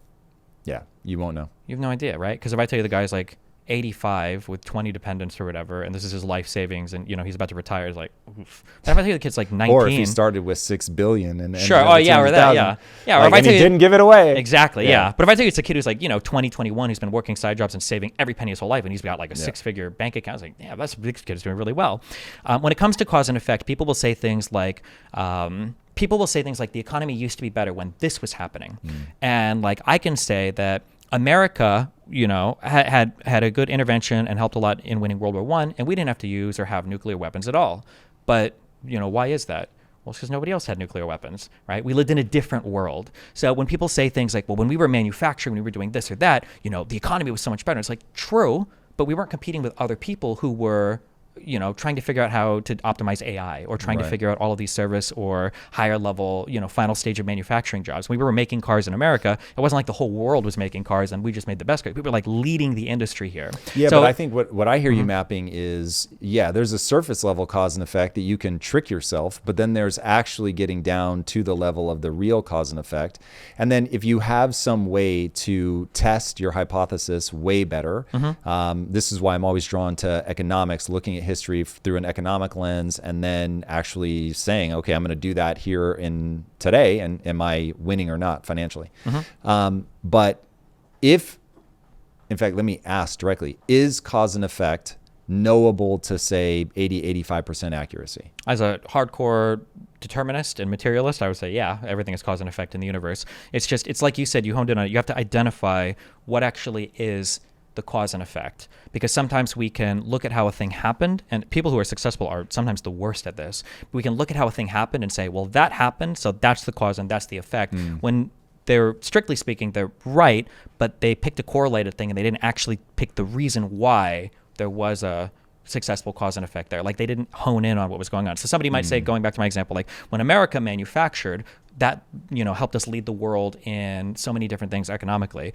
And they're right, but it wasn't because it was America manufacturing. It's because America was leading the world in technology, and the technology at the time happened to be manufacturing, right? So when they look at it incorrectly, they might go into the future and be like, okay, well, we need to go back to that, I guess, because that's where we were the most successful. It's like, that only worked then because of these conditions then. The world is different now, and we have to adapt to the conditions now. Yeah, so I think you've put your finger on the real issue, which is you're able to identify, I would say, somewhere to 80-85% enough that you've got so much predictive validity that it's going to allow you at least have hypotheses that make sense. They will be very informed. They may not work, but boy, you're not like throwing random darts, which often feels like the political discussion becomes either things that have been tried in the past and obviously don't work, or just like, oh, we've never tried this, let's give it a shot. In business, I always teach entrepreneurs, if you're ever about to try something, ask, has anybody already done this well? And if they have, go look at it. You'll be able to learn from it. I'll say, like, I'm often asked how we built Quest into $1 billion company. And I'll say, I could tell you literally minute by minute. And if you tried it today, it wouldn't work, which goes to your thing, which is either you've oversimplified or that we live in a different world. And so it worked then because nobody had done it. We were the only person with a nuclear bomb. So it's not necessarily going to work now. But if you can abstract it out to principles of, if you have destructive capability that is orders of magnitude greater than your opponent, then it puts you in this situation. And this will be the likely outcome. And so you can get enough information that you can then use it. I think the more terrifying problem is, just as you have done multiple times now, where you'll give like a very common assessment only to then show us that there's another layer that will cause you to go in a totally different direction. You can do that and do that and have been online doing that for a very long time. And yet it's either, hey, just keep going, and maybe one day like you amass enough people that really can start to think like that, and it becomes a groundswell and it works, or that we're bumping up against that I would, and this is definitely an oversimplification, but I would round it to people think in heuristics. They need heuristics so badly that they will join a team, especially in times of strife when clear thinking is most necessary. Clear thinking is the thing we have the least of. And so I look at this and go, first principles are easy enough to think from. We can map all of these problems from first principles. If we know where we want to go, we at least know what things to try. Again, they might not work, but we have a very logical set of things to try. But if my YouTube comments are anything to go by, you get to a point where it's like the words you're saying do not line up with what my tribe says is okay. And they're just it's gone. Yeah. I think heuristics are fine. Like you said, I mean, everybody, me included, everybody uses heuristics on everything. It's just a matter of like what the heuristics are. So like, for example, when the Trump tariffs were coming down and everything, and there were a lot of people asking me like, what do I do with my investments? Like, should I sell everything? And how do like my advice at the time was, listen, okay, heuristically, okay, the markets are definitely going to tank. They are, but there's a lot of people who are chasing the exact peaks and the exact valleys. I can't give you the advice on that. You're not going to be able to figure it out except by random chance. And that means statistically, most of you are going to be losers. So if you have money in your investment accounts, you just leave it sit and you ride out the storm. And that's how investing works. It's dollar cost averaging. That's all of these like heuristic basic investment principles. And if you're one of the people that tried to time, those peaks and valleys, you probably lost a lot of money. And if you just sat with your account, you're probably doing okay right now, So heuristics are fine, but it's just which heuristics are we going by? Like, do we trust in times of fear? It's always I feel like we see so many movies about this where it's like, oh my God, like the strong man has come up in the time of fear, and that's always the worst person to follow. And then all of the rational people are kind of pushed to the side. And it's like, oh no, maybe we should have followed those people. I feel like there's just a lot of boring previously tread ground that we don't need to do this anymore. And it's frustrating because I don't even want to have the debate. I guess I'm curious personally on your thought on this. I feel very strongly, I will never, ever, ever make a business decision based on who I hire, fire, or how I expend business, based on what my personal tax rate is ever. Like if you want to tax me at 45%, fine. If you cut it to 39%, I'm not going to hire anybody else. I'm not doing anything with that money. It's going right in my bank account or my investment account. That's it. So when I have conservatives who are talking about we need to cut, the income tax, and meanwhile the one promise that we had from them was we're going to do something about the debt and deficit. Well, that's completely blown the fuck out now. To do what? To help me save an extra $50,000 on my taxes? I'm not doing anything with that. Like, why? What's the point? And this like conversation about like supply side trickle down, why are we still having this debate? There's no empirical evidence that this has ever stimulated the economy in any meaningful way. There's so many different ways you could have allocated money. And I don't even know business people who say like, thank God they cut my personal income tax rate a little bit. Now I can finally do this thing with my business that I've never heard this before. I don't know. Maybe you have, or I'd have to look at the data. That's one of those ones that seems so self-evidently true that I've never gone to look at the data. So I'm, I guess, the exact opposite. So my entire career at Building Quest, Impact Theory, I wasn't extracting money out of the company in operations. We used to always say to each other, there's no money in operations. You have to sell if you want to make money. Sure. And so we were doing hundreds of millions of dollars in revenue and just plowing it all back into the company. Yeah. And so we thought, okay, one day we might sell. So it's like for us, when I say plowing it back into the company, I mean making strategic investments. We were building exotic equipment when everybody thought that was insane. We built custom-made facilities so that we could make products that nobody else had made. Like, I mean, we really were like, hey, if you cut our taxes, that money just means that we've got more to pour back into the company. Well, but for a lot of this, like this wasn't, you were reinvesting. It's not even tax money, right? These are revenues, not profits. It's CapEx, so sure, you can dodge some of that, but you find yourself in a situation where it's like, okay, how do I want to allocate the funds of my company? And if I know that I'm going to have some of this depends on the structure of the company. Sure. So it's like if the dollars are flowing out to you, then it's going to affect everyone differently. And I don't want anybody to think that this is like a one size fits all. In fact, we need to talk about the 4 levers of what I think we actually have to do to fix this problem. And some of it is tax people. But it is my understanding that the data backs up that if you want to get people to reinvest in their companies, allowing them to hold on to more of their profits allows them to do that. Now, whether that's because you're right, if you can justify it internally as a business expense, you can do it before it becomes a taxable event anyway. So I think on that end, I think there might be, you can talk about like corporate tax structure, I think is legitimate.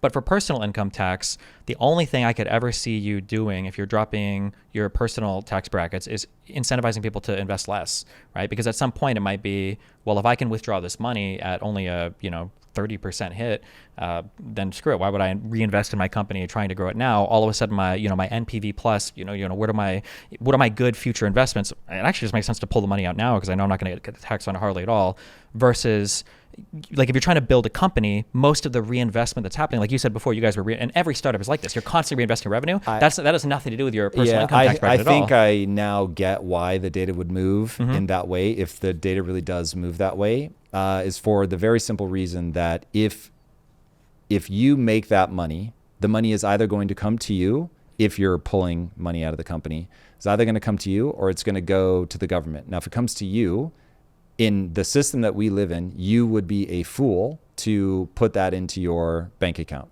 Sure. So you're going to put it into a productive asset. Now, it could be government debt, in which case they get it anyway, at least temporarily, but you get something in exchange. But certainly investing into VC, angel investing, starting another company, buying physical assets, all of that stuff puts some money back in the economy into a productive way. And so if you look at certainly there is a class of person for whom when they aggregate capital themselves, they always go refund the next business. Given how much of America's ingenuity is tied to that, I can certainly see that that's actually the loop that's at play. Sure. Is that you've got people that they're taking their own gains, they're reinvesting into the next product, and now you get that sort of American ingenuity. Yeah, and I think going. capital investment is important. I'm not going to take the majority report lefty line of we need to have 90% marginal tax rates again, but if we are facing huge deficits, budget deficits of which we are, if we think the debt is a problem, which a lot of people seem to think it is, I feel like the last place in the world we would be looking to eat into our budget is just doing more tax cuts for wealthy people by like 2 to 3 percentage points. I don't believe, if you have wealthy friends, I'd be curious to hear them say, I just don't believe that there is some guy out there who is, his below the line, his AGI is like 2.5 million. And he's like, God, if it was just if I just saved like another $100,000 on my taxes, I would do so much more with it. I just don't believe that. And I feel like Yeah, I think so. it's just so much money that we're leaving on the table. And then we try to find it in other ways where it's not even remotely close to, like Doge was never going to find that 2 trillion. They were never going to find 1 trillion. In the end, they found like 9 billion. And yes, it was like, but God, we should all want him to win. That one I have a particular bone to pick with anybody. So we'll get to that. We'll get to that. But first, let's start with the investment. So if anybody thinks that when you lower the tax rate that you've now done something that's going to trigger like this altruism of like, oh my God, I got more money and therefore I'm going to do something nice. No, you go, oh my God, I have more money and I have to put this to work. And so from a purely selfish stance, I want to turn the whatever 5 billion that I got, I want to turn it into 50 billion. And so that person's going to go try to do a thing. And this is where I think, and I know this isn't you, but I think the vast majority of people just do not understand assets. Even if they own some of the S&P 500, they don't understand assets. Like they don't understand what they do. They certainly don't understand the history of how they came into existence and what they're for and what they unlocked and then something like 40% of Americans don't own any assets whatsoever. And so you trigger a very selfish thing by allowing people to take their money out. But that selfish thing puts money back into the economy, creates the money velocity. They're either buying things or they're investing in things, but it doesn't just sit in the bank. Yeah. And so anyway, that's the proposition. But sure. now Which is I good. will say, and I'll say like, I agree with you. That just needs to be the conversation that we have. If we want more investment, if we want more CapEx, then tax cuts theoretically could incentivize that. But you can't say this is like, for instance, like good for workers, because it's too broad of a statement and it doesn't even strictly make sense.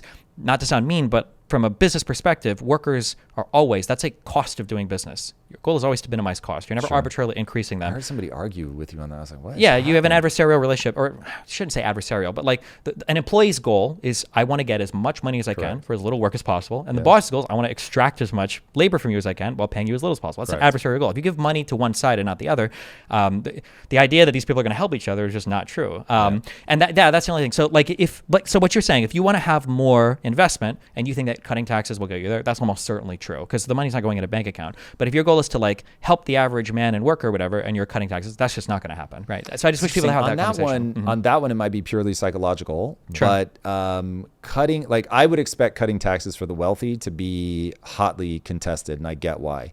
Cutting the taxes for the middle class, I don't know, it's interesting. I could be totally on emotion on this one. I do not know the data about what they do with their money. And they probably either spend it on something that is not a productive asset or they put it in the bank, both of which are suicide. But setting that aside for a second, let me lay out the problem that I think that we have, the like just major thing that is holding us back right now. We're $36 trillion in debt is the easy number to point at, but it's actually only part of the picture. I think when you take in government debt, corporate debt, and individual debt, I think it's something like $170 trillion in debt. So we're in so deep, there's no way to get out gracefully anymore. There's only either civil war or revolution or what Ray Dalio calls a beautiful deleveraging. But you have to get out from under the debt. And getting out from under the debt is, Ray Dalio, as far as I'm concerned, he has this mapped out. Nobody's made more money by understanding these cycles than Ray. He's bet in the markets and has won, showing that, every country goes through it. This is it goes in 6 stages. You bet in each stage just like this, and he's made God knows how many billions of dollars. You have 4 levers that you can pull to get out from under this debt. They're all painful, and what he calls doing it in a beautiful way is to like balance all of them. So the 4 levers are, you have basically wealth redistribution. So I think everybody understands that one. You've got austerity. So sorry, we have to move towards balancing the budget. You're not going to do it instantaneously. You have printing money.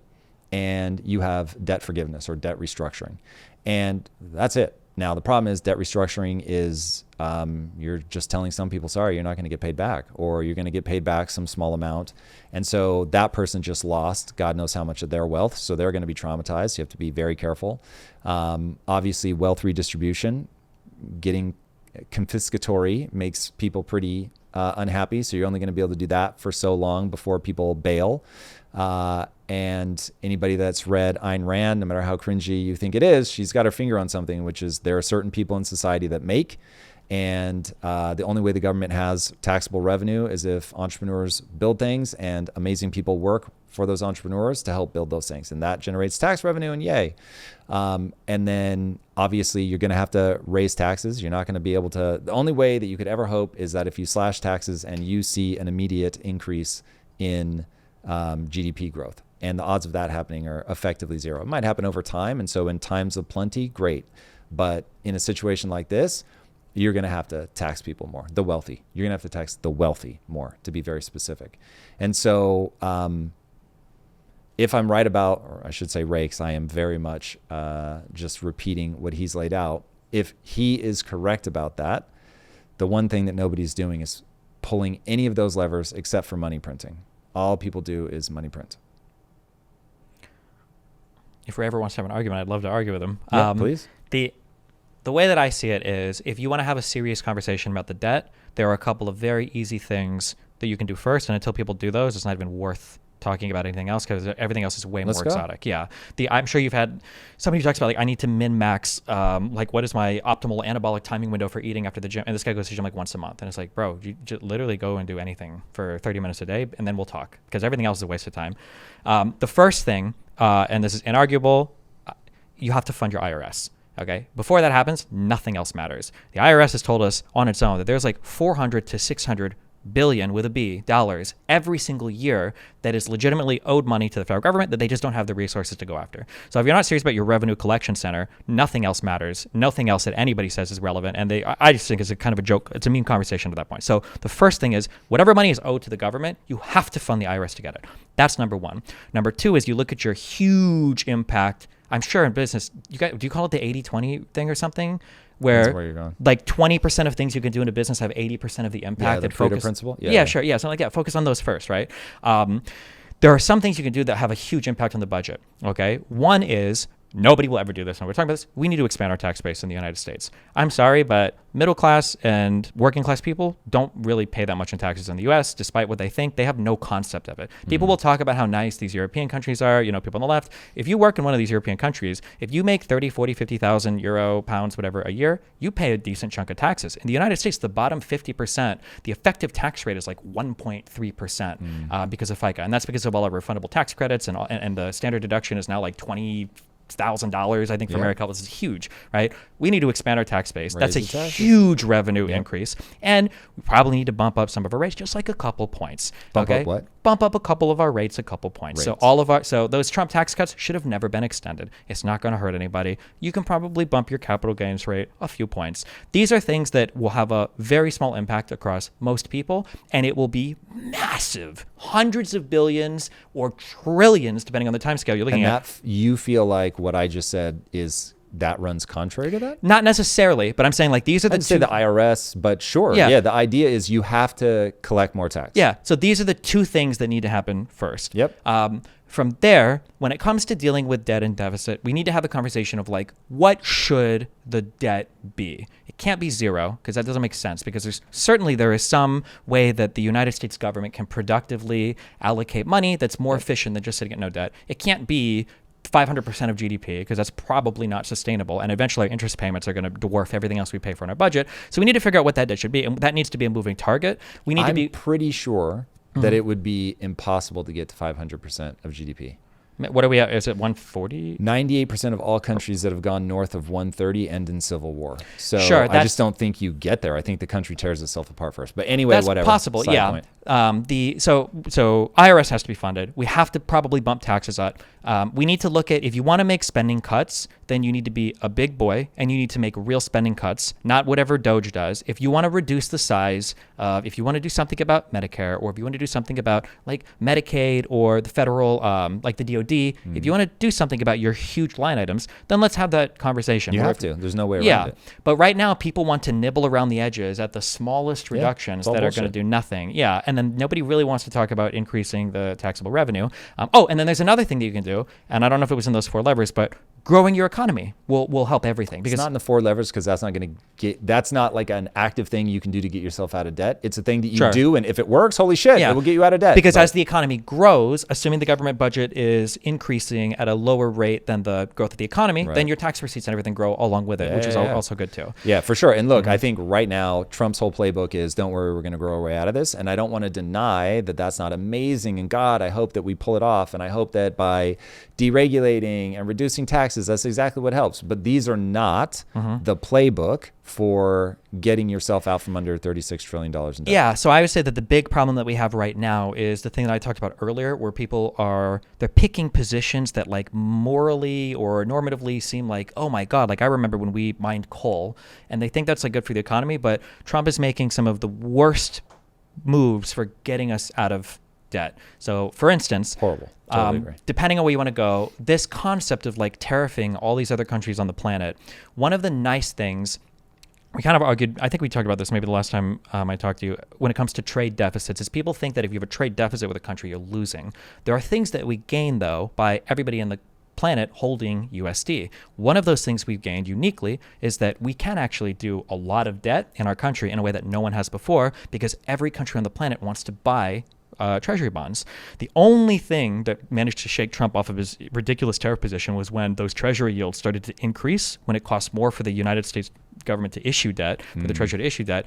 And that was because other countries were for the first time looking at the U.S. like, I don't know if I actually want to be a U.S. dollar holder, or if I want to buy U.S. treasury bonds now. I don't know what this is going to be worth. So we have the ability to issue debt, largely because of the deficits and because of the way that we trade with other countries. And so because of that, we can fund our government for longer than I think historically other empires have been able to. And if we take the other moves necessary, like real moves to increase our tax base, so it's not popular on the left, but you have to expand your tax base. It's not popular on the right. Wealthy people can probably pay a couple percentage points more on capital gains or on ordinary income and be okay, right? If you do these things, you continue to grow your economy, and then you capitalize on what you're good at. We have to stop demonizing like service work, or demonizing last stage of manufacturing, or demonizing, like autistic people sitting in front of computers, because these are your most productive workers, right? We need to throw everything in that direction, and we need to not. Trump is like attacking all of the fundamental things that make us so successful as a country, like attacking schools. Like regardless of how you feel about the United States, nobody in Uganda, nobody in France, nobody in Indonesia is being like, oh, Harvard and Yale, these are like the worst things about the United States. Why would you attack your most successful institutions to bring in the brightest and smartest people to conduct research and everything else? Just all of those steps seem like they're economically minded, but they're in the worst direction. And we had an economic contraction last quarter. Why? That shouldn't have happened. We're going in the wrong direction under the guise of this is supposed to be the guy that cares about the debt. And it's like, what is happening? What happened there? Yeah, that one was really distressing for me. Just as you look back in history and you see how bloody it is when a country goes bankrupt. And I don't think people think it can happen in America. Not only can it is a mathematical certainty as of right now, unless you have a sudden dramatic reversal of policy, or AI takes off and just absolutely crushes it. But right now you're at roughly somewhere between 6.2 and 6.5%. Your deficit spending is 6.2 to 6.5% of your GDP. So that's basically your debt is expanding at twice the rate of your economic growth. So it's like, you can't do that. That's insanity. So, but all the things we're doing, deporting a ton of people, the ICE budget is like 160 billion, the DOD budget increased to 150 billion. Like all of these are steps that are hurting our ability to address the debt. Like we need more workers. We need labor is your most important supply for your economy. Like we need more talent from around the world. We need more scientific research and innovation. We need more of the boring, autistic, white collar computer. But all of those things are under attack by the party that was supposed to be the one to reduce our debt and deficit. It's like, and we're setting ourselves up for like long-term pain here when it comes to this. And that's, I guess, is very frustrating for me to look at. So here's how I would read the economic situation. This moment in history got really wild because over the last 4 years, so many people came in that were not hand selected. And I believe that that creates a twofold problem. One, you are driving the cost of labor down in sectors where people that are least likely to be mobile, the learn to code people for whom that's like the most absurd statement ever. Like, hey, bro, just start something up with AI. Like, these are the people that are least likely to be able to do that. And you're icing them out of meaning, purpose, and an income. That has massive ramifications. Also, and honestly, that to me is a minor point. I think we can deal with that in other ways. Bringing high-end manufacturing back will help to some degree, but the thing that worries me the most is right now you look at what's going on in Europe, and in Europe they're years ahead of us, maybe 5 years, maybe 10 years ahead of us in terms of importing people en masse that don't make an attempt to assimilate, that don't share values, and you will get a collision of values. And when you get that collision of values, maybe we're all perfectly fine with that. The Native Americans found out real fast they had a collision of values with us, and we won, and I'm certainly not crying about it. But as the person that's here, I'm like, we have a set of values. Certainly I have a set of values that I believe America stands for. We started this by essentially outlining at least what the two of us think are roughly the values that we're trying to build a system around. And when you import people that en masse with effectively no check on that, you're going to have a problem. So even if you separate it from the economic conversation, I think there's still a massive problem. And then I haven't looked at the data close enough, but I have a sense from headline reading that there's also some level of economic draw from people that have come. They're not contributing, but they still do have access to certain resources. Even if it's only emergency, there's just still some pull on the resource base. So now for people that are already like, why isn't my healthcare better? You're like, you've got another thing chipping away at the edges of that problem. It is by far not the only thing, nor do I think it's the reason. I'm just saying, to me, the immigration conversation is more about values and what happens to a country, but there's also the economic tangle. Sure. So we can have that conversation about values, but before, when it came to the debt, you told me civil war. So it's hard to say like, well, is there going to be some value clash that is worth fighting for such that now we have a civil war and we all kill each other? Yes. So I think that that's a conversation that has to happen. Well, so let's, because I'm maybe confused, but that of all the things I've said today that I am most able to point at the data and just be like, this is what always happens. Over the last 500 years, it's a cycle that repeats over and over and over and over and over across a whole bunch of different countries. Anybody that crosses the 130% debt to GDP ratio for too long, I'm talking like 18 months to 2 years, sure, they end up tearing themselves apart. Sure. So the first issue I have is I think comparing the immigration problems in Europe to the immigration problems in the United States, I think these are different, meaningfully different in terms of what's happened. So the Syrian refugee crisis, there was a certain type of refugee even that was going into Europe. The issues that European economies have, funnily enough, resemble a lot of issues we would have if we were more manufacturing based. Like you have economies that we view as being very successful, like Germany. Germany views itself as being a little bit trapped in the manufacturing stage, and they're having problems outputting these more productive, higher level positions. European countries have a lot more welfare stuff that the United States doesn't really have. Like in Europe, you legitimately do have problems in some countries, especially Sweden, where people can go, not learn the language, not get a job, and be a leech on the system forever. In the United States, there's a reason why ICE isn't raiding, food stamp offices. They're raiding Home Depot. They're raiding places of employment, We're hungry for workers in the United States. We could legalize the 13 million people that were here before all of the asylum bullshit. We could legalize those people tomorrow, and half of them are already working, we would be able to put these motherfuckers to work, and we assimilate people like crazy in the United States. We just, for a variety of reasons, I think a lot that goes back to that Reagan speech. I could never go to France and feel French or go to Japan and feel Japanese. Anybody can come to America and truly feel American. And, some of the most xenophobic, racist people we have here, God bless them, are immigrants, some even illegal that have made it here, So I think that comparing the United States to European immigration problems is a bit of a folly because our Unemployment is still very low. We don't have a high welfare state. And when you think about the type of person that comes to the United States, you're already selecting for, even if it's illegal, you're already selecting for an exceptional person. They were willing to leave their country and go somewhere else, sometimes on these perilous journeys to go and work somewhere because... Yeah, I'll bump up against that one. So if you look at, the same would be true of the systems in Europe, and that just hasn't been the outcome. It's not like what do you mean just systems in because Europe?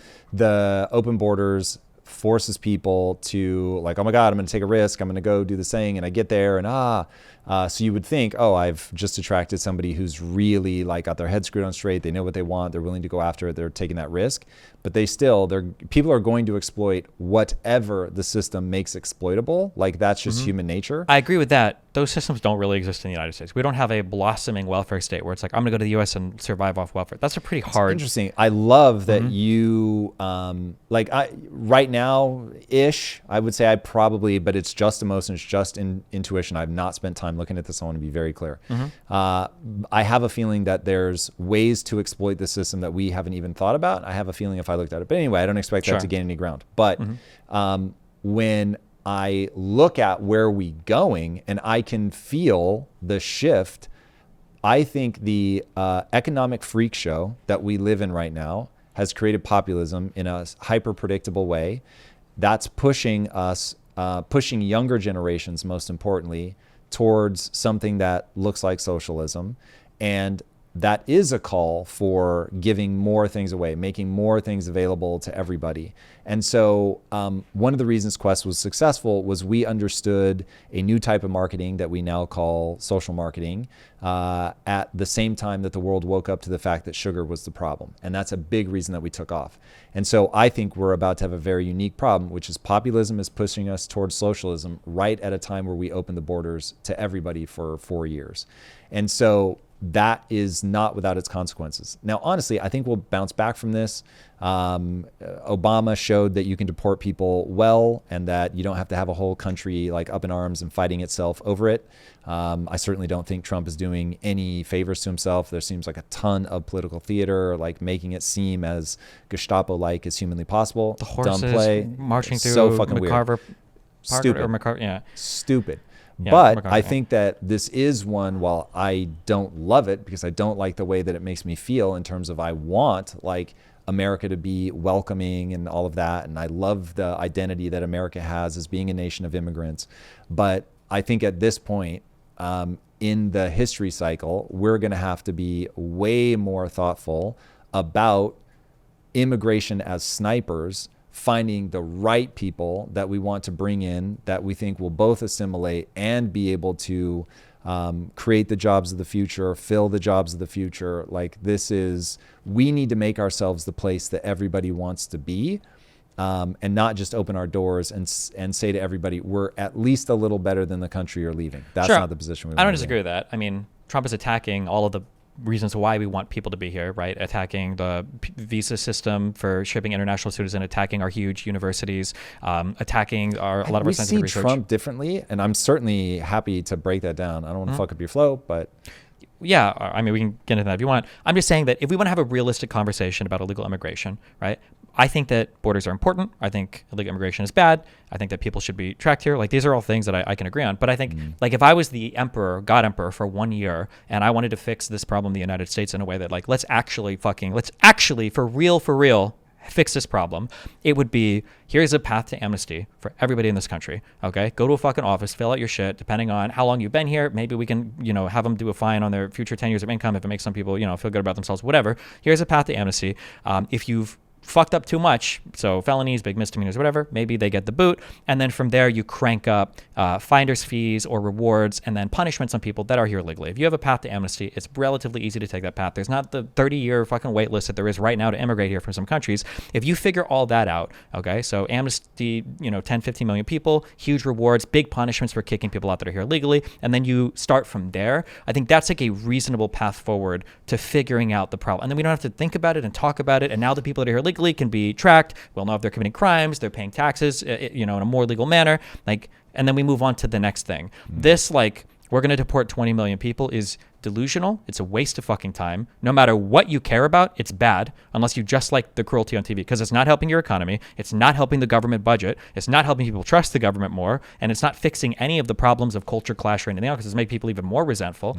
There has to be, like, it probably has to start with the path to amnesty, and then from there, increase the penalties for illegal immigration, increase finer fees for illegal immigrants, and then work from there. If you're not willing to have the conversation, it's like the one with the budget. If you're not even funding your IRS, we're not serious about the debt. That's how I feel. So when I see people fixated on so much of the other enforcement mechanisms, it's like, what is even the point? It's like the war on drugs. Like, how did that go? You know, how did the war on terror go? You know, it's like let's have a real conversation about this thing. Is my frustration.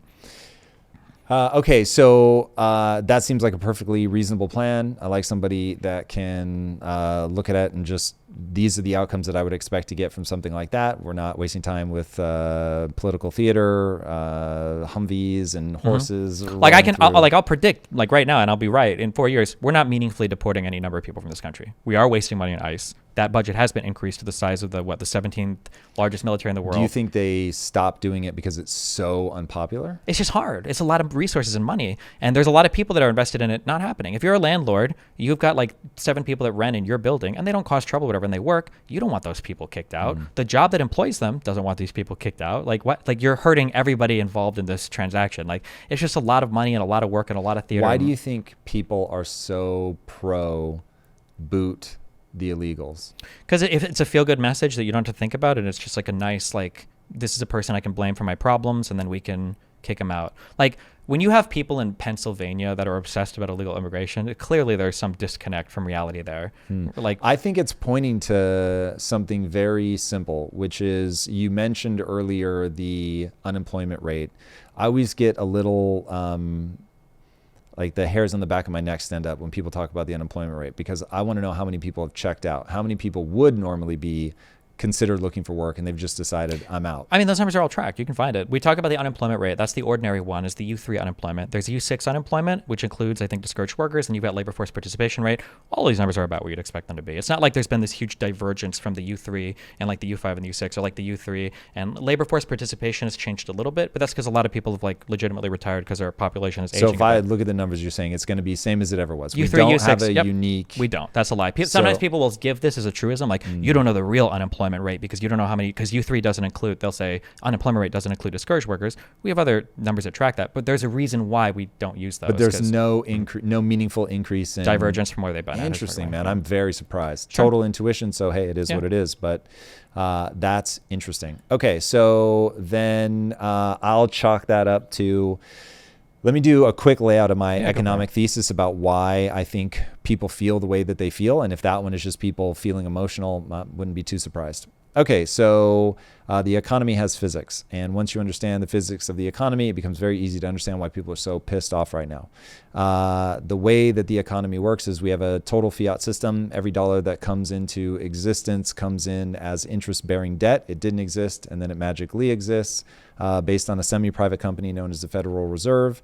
They do it, oversimplifying, but they do it by buying debt from the government.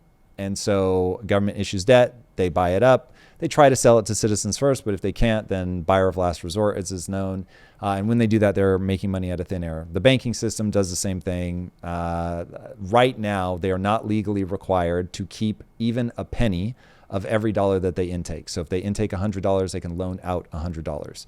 And so now you just doubled that $100. So every dollar that goes into a bank, it doesn't end up being exactly doubled, but legally it could be exactly doubled. If you're Googling, this is like kind of difference between like M1, M2, M3 money supply. Investopedia will have like an article on all this. But right, exactly. So your money supply is inflating to high heaven. There's a relationship that I don't normally bother trying to explain to people between entrepreneurs are constantly innovating. Innovation actually drives prices down. It is deflationary, which people think is automatically bad. It is not. People have to differentiate between crisis-led deflation and innovation-led deflation.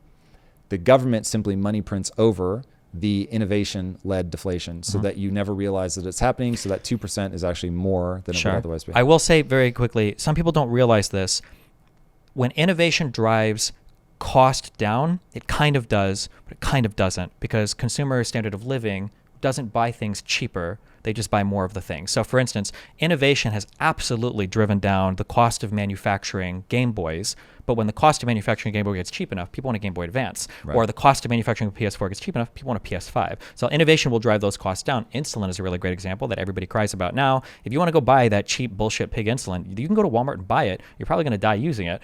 But there's much better synthetic analogs available that cost more. But as the innovation drives the cost of some things down, the final product that's produced is usually better. So people end up spending the same. So in a way, we don't get to see the innovation driving stuff down. People will unironically say stuff today like, well, my life isn't any cheaper than my, great grandfather's. And it's like, no, it's not. But that's because you have a fucking cell phone with 5G internet connection and an apartment and and a car and everything else. And like, you've got it way more available in your life now than somebody had available, like 30, 40, 50 years ago. Yeah, but there's no doubt there's hedonic adaptation. I think about that a lot with video game development. It's like there's never going to be a time where your game loads faster because people will always build games that are at the absolute max of what the machine can hold.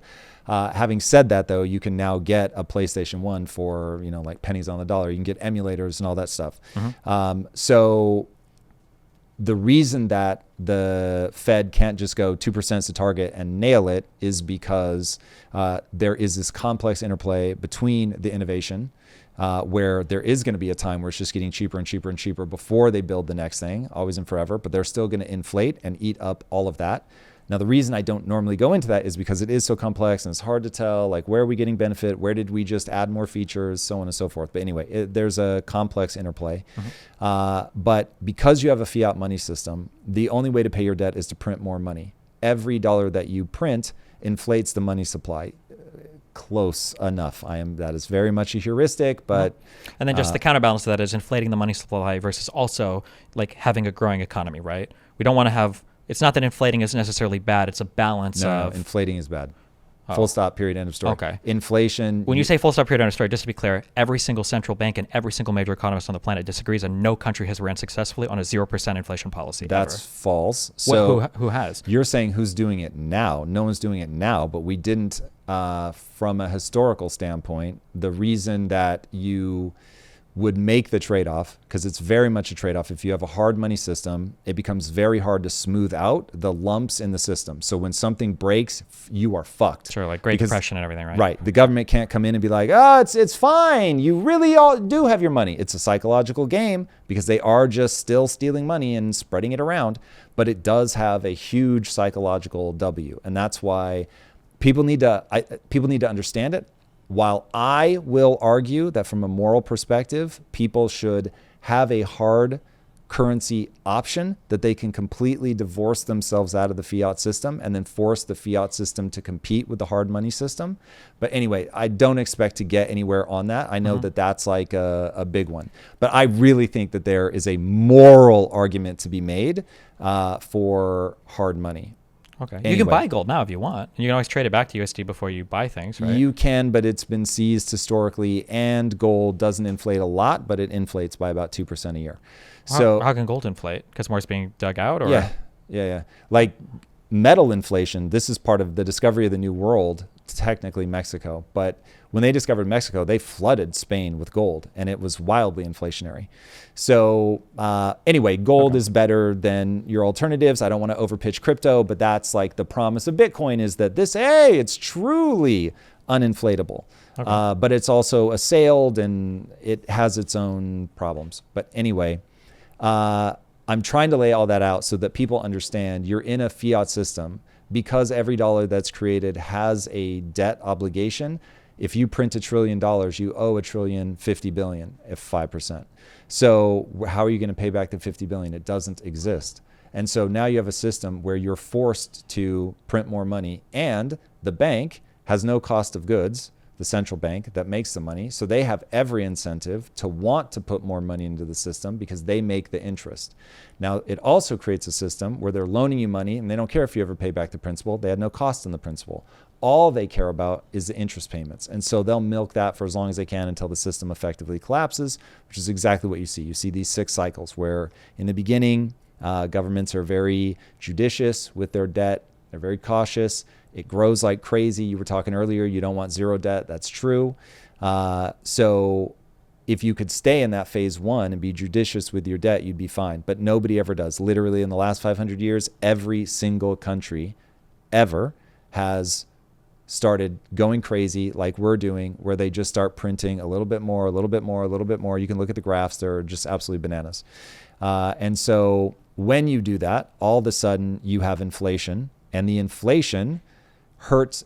Inflation is money printing, is where you socialize losses across everybody. So it's an invisible tax that goes to everybody, billionaires and poor people alike, but it only gets given back to people who own assets. And it's literally directly given back to people that own government debt. And asset prices go up because people flee the dollar and into the assets. And now this is a clarifying question. Doesn't it technically hurt people that own government debt? Because if the money, like let's assume tomorrow the USD inflates 1 trillion%, well, now my treasury bond is worthless because it's locked in on that dollar amount.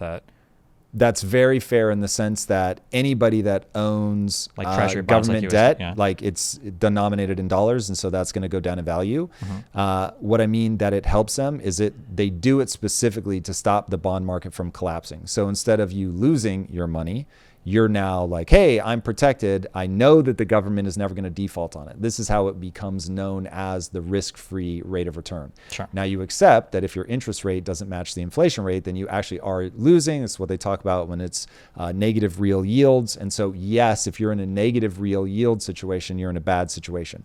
But you know that if you put in $1,000, your $1,000 might be worth less when you get it, but you're still going to get the $1,000. And as long as the interest was more than the inflation, you should come out ahead. Now, when what they call a crack in the bond market happens, now you're starting to get into, it was negative yield. I've got to get out of this. There are no buyers.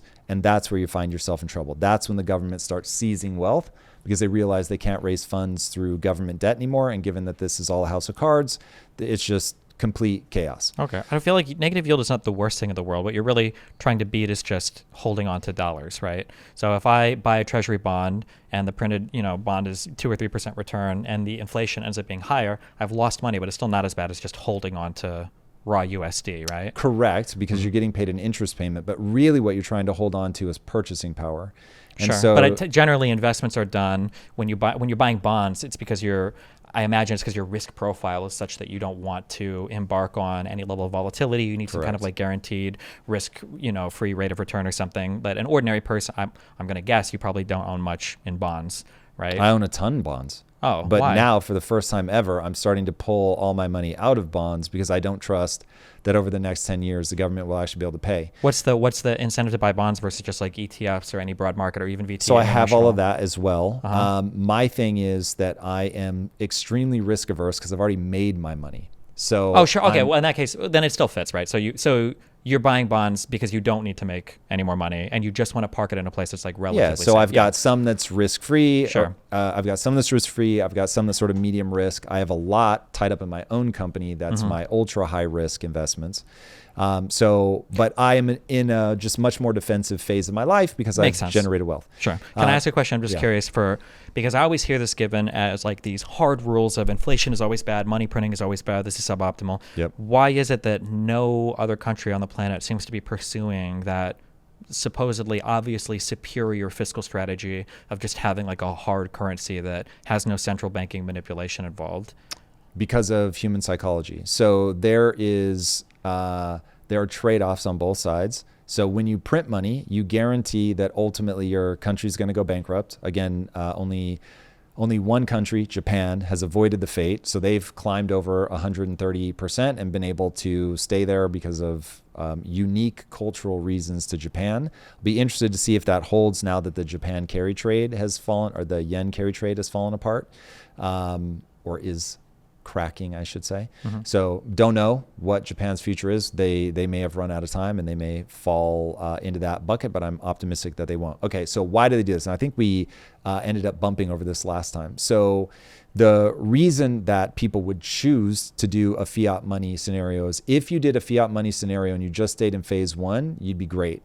It's just that nobody ever stays in phase one. Phase one is where you only loan money that you can easily pay back. So Warren Buffett summed it up. The easiest way to fix the U.S.'s deficit problem is to say that if the U.S.'s deficit is more than 3% of GDP, that none of the Congress or Senate are available for re-election. And he was like, suddenly people are going to balance that budget really fast. And all that basically says, as we talked about at the top of the show, is that you're saying 1 year. You could be in debt up to 1 year of your economic growth.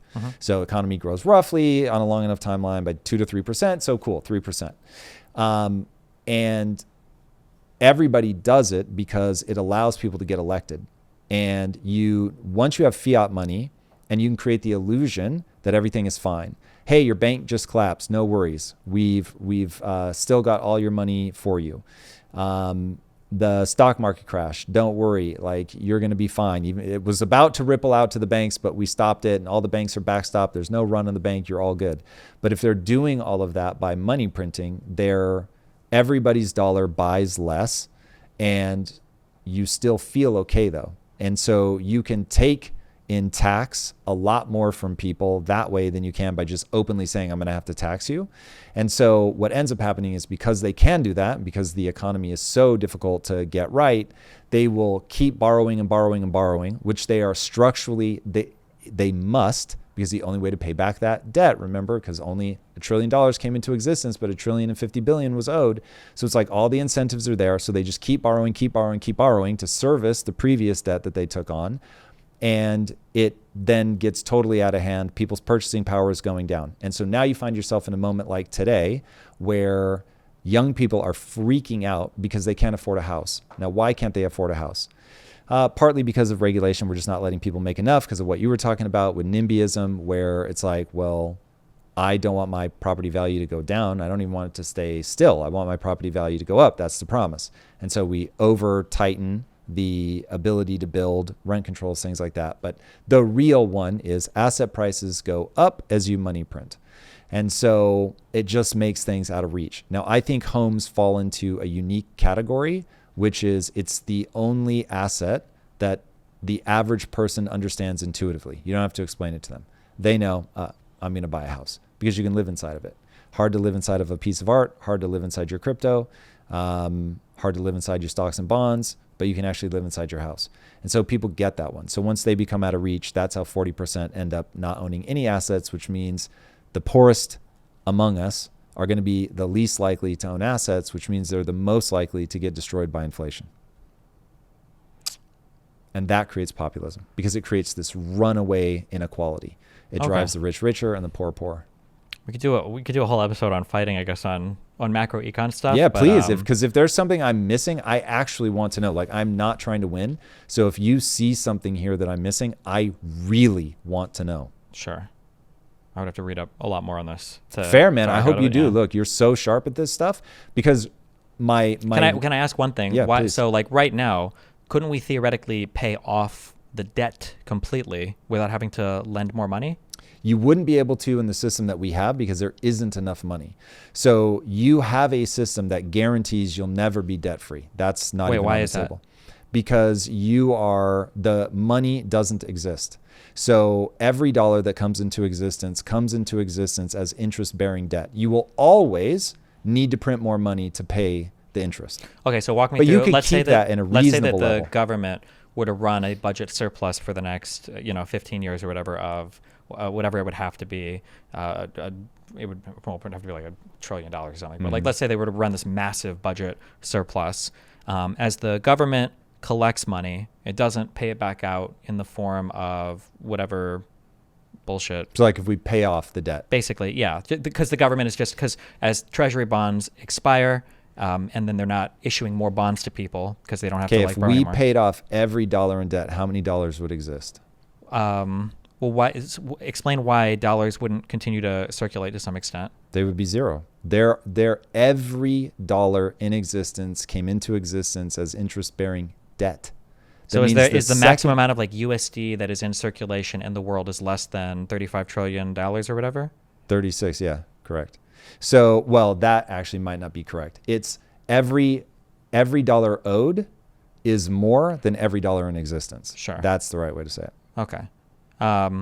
So then if that was the case, you're saying that it's bad even if the deficit even if the deficit stabilizes or we get to some debt to GDP ratio, even if we maintain that ratio, in your eyes, that would still be a subpar way to run the economy? Or are you saying that would be like you're locked in phase one and that would be good, but nobody stays there? That would be awesome. Nobody stays there. Okay. But yeah, if you could stabilize it, this is why, like, when I heard that Buffett quote, I was like, oh my God, if we actually did that, you could live in a fiat system and odds are that you would never have a problem, because what ends up happening, the like weird psychological thing that keeps this flywheel spinning is that politicians will say and do whatever they need to say and do in order to get elected and reelected. The easiest thing to say and do is to say, I'm going to give you free stuff.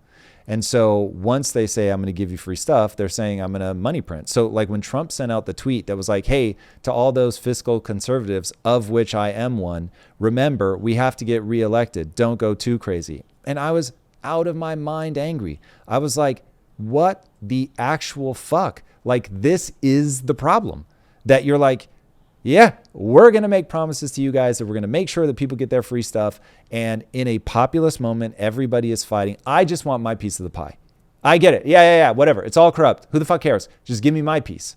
And so now people are like, I want a big bad man who's going to go slap the other team in the face, who's going to get me my stuff. And as long as I've got my stuff, I don't give a fuck. And so you've got all these Congress people, senators, everybody just, well, as long as I've got the thing for my constituents, I'm fine. It's insane. I also, like, the way out seems to violate what I know about people, but. Okay. Right now we're doing lab leak. Once I'm done with all my COVID stuff, maybe my next thing will be. Dude, this would be dope. Please hit me up. Like, as you're finding stuff, because I just don't get attached to the way that what I've said or what I believe. I care about cause and effect. Steven, man, thank you so much for the time. Where can people connect with you? YouTube.com/Destiny or Kick.com/Destiny. Or if you want a really wild ride, the OmniLiberal on Twitter. Let's go. Yes, I have followed your Twitter. It is a wild ride. All right, everybody. If you haven't already, be sure to subscribe. And until next time, my friends, be legendary. Take care. Peace.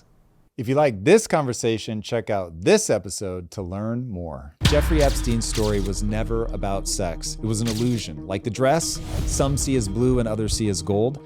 Intelligence agencies exploit the same trick. They shape what you notice and distort what it means. Enter compromat, the art of collecting dirt.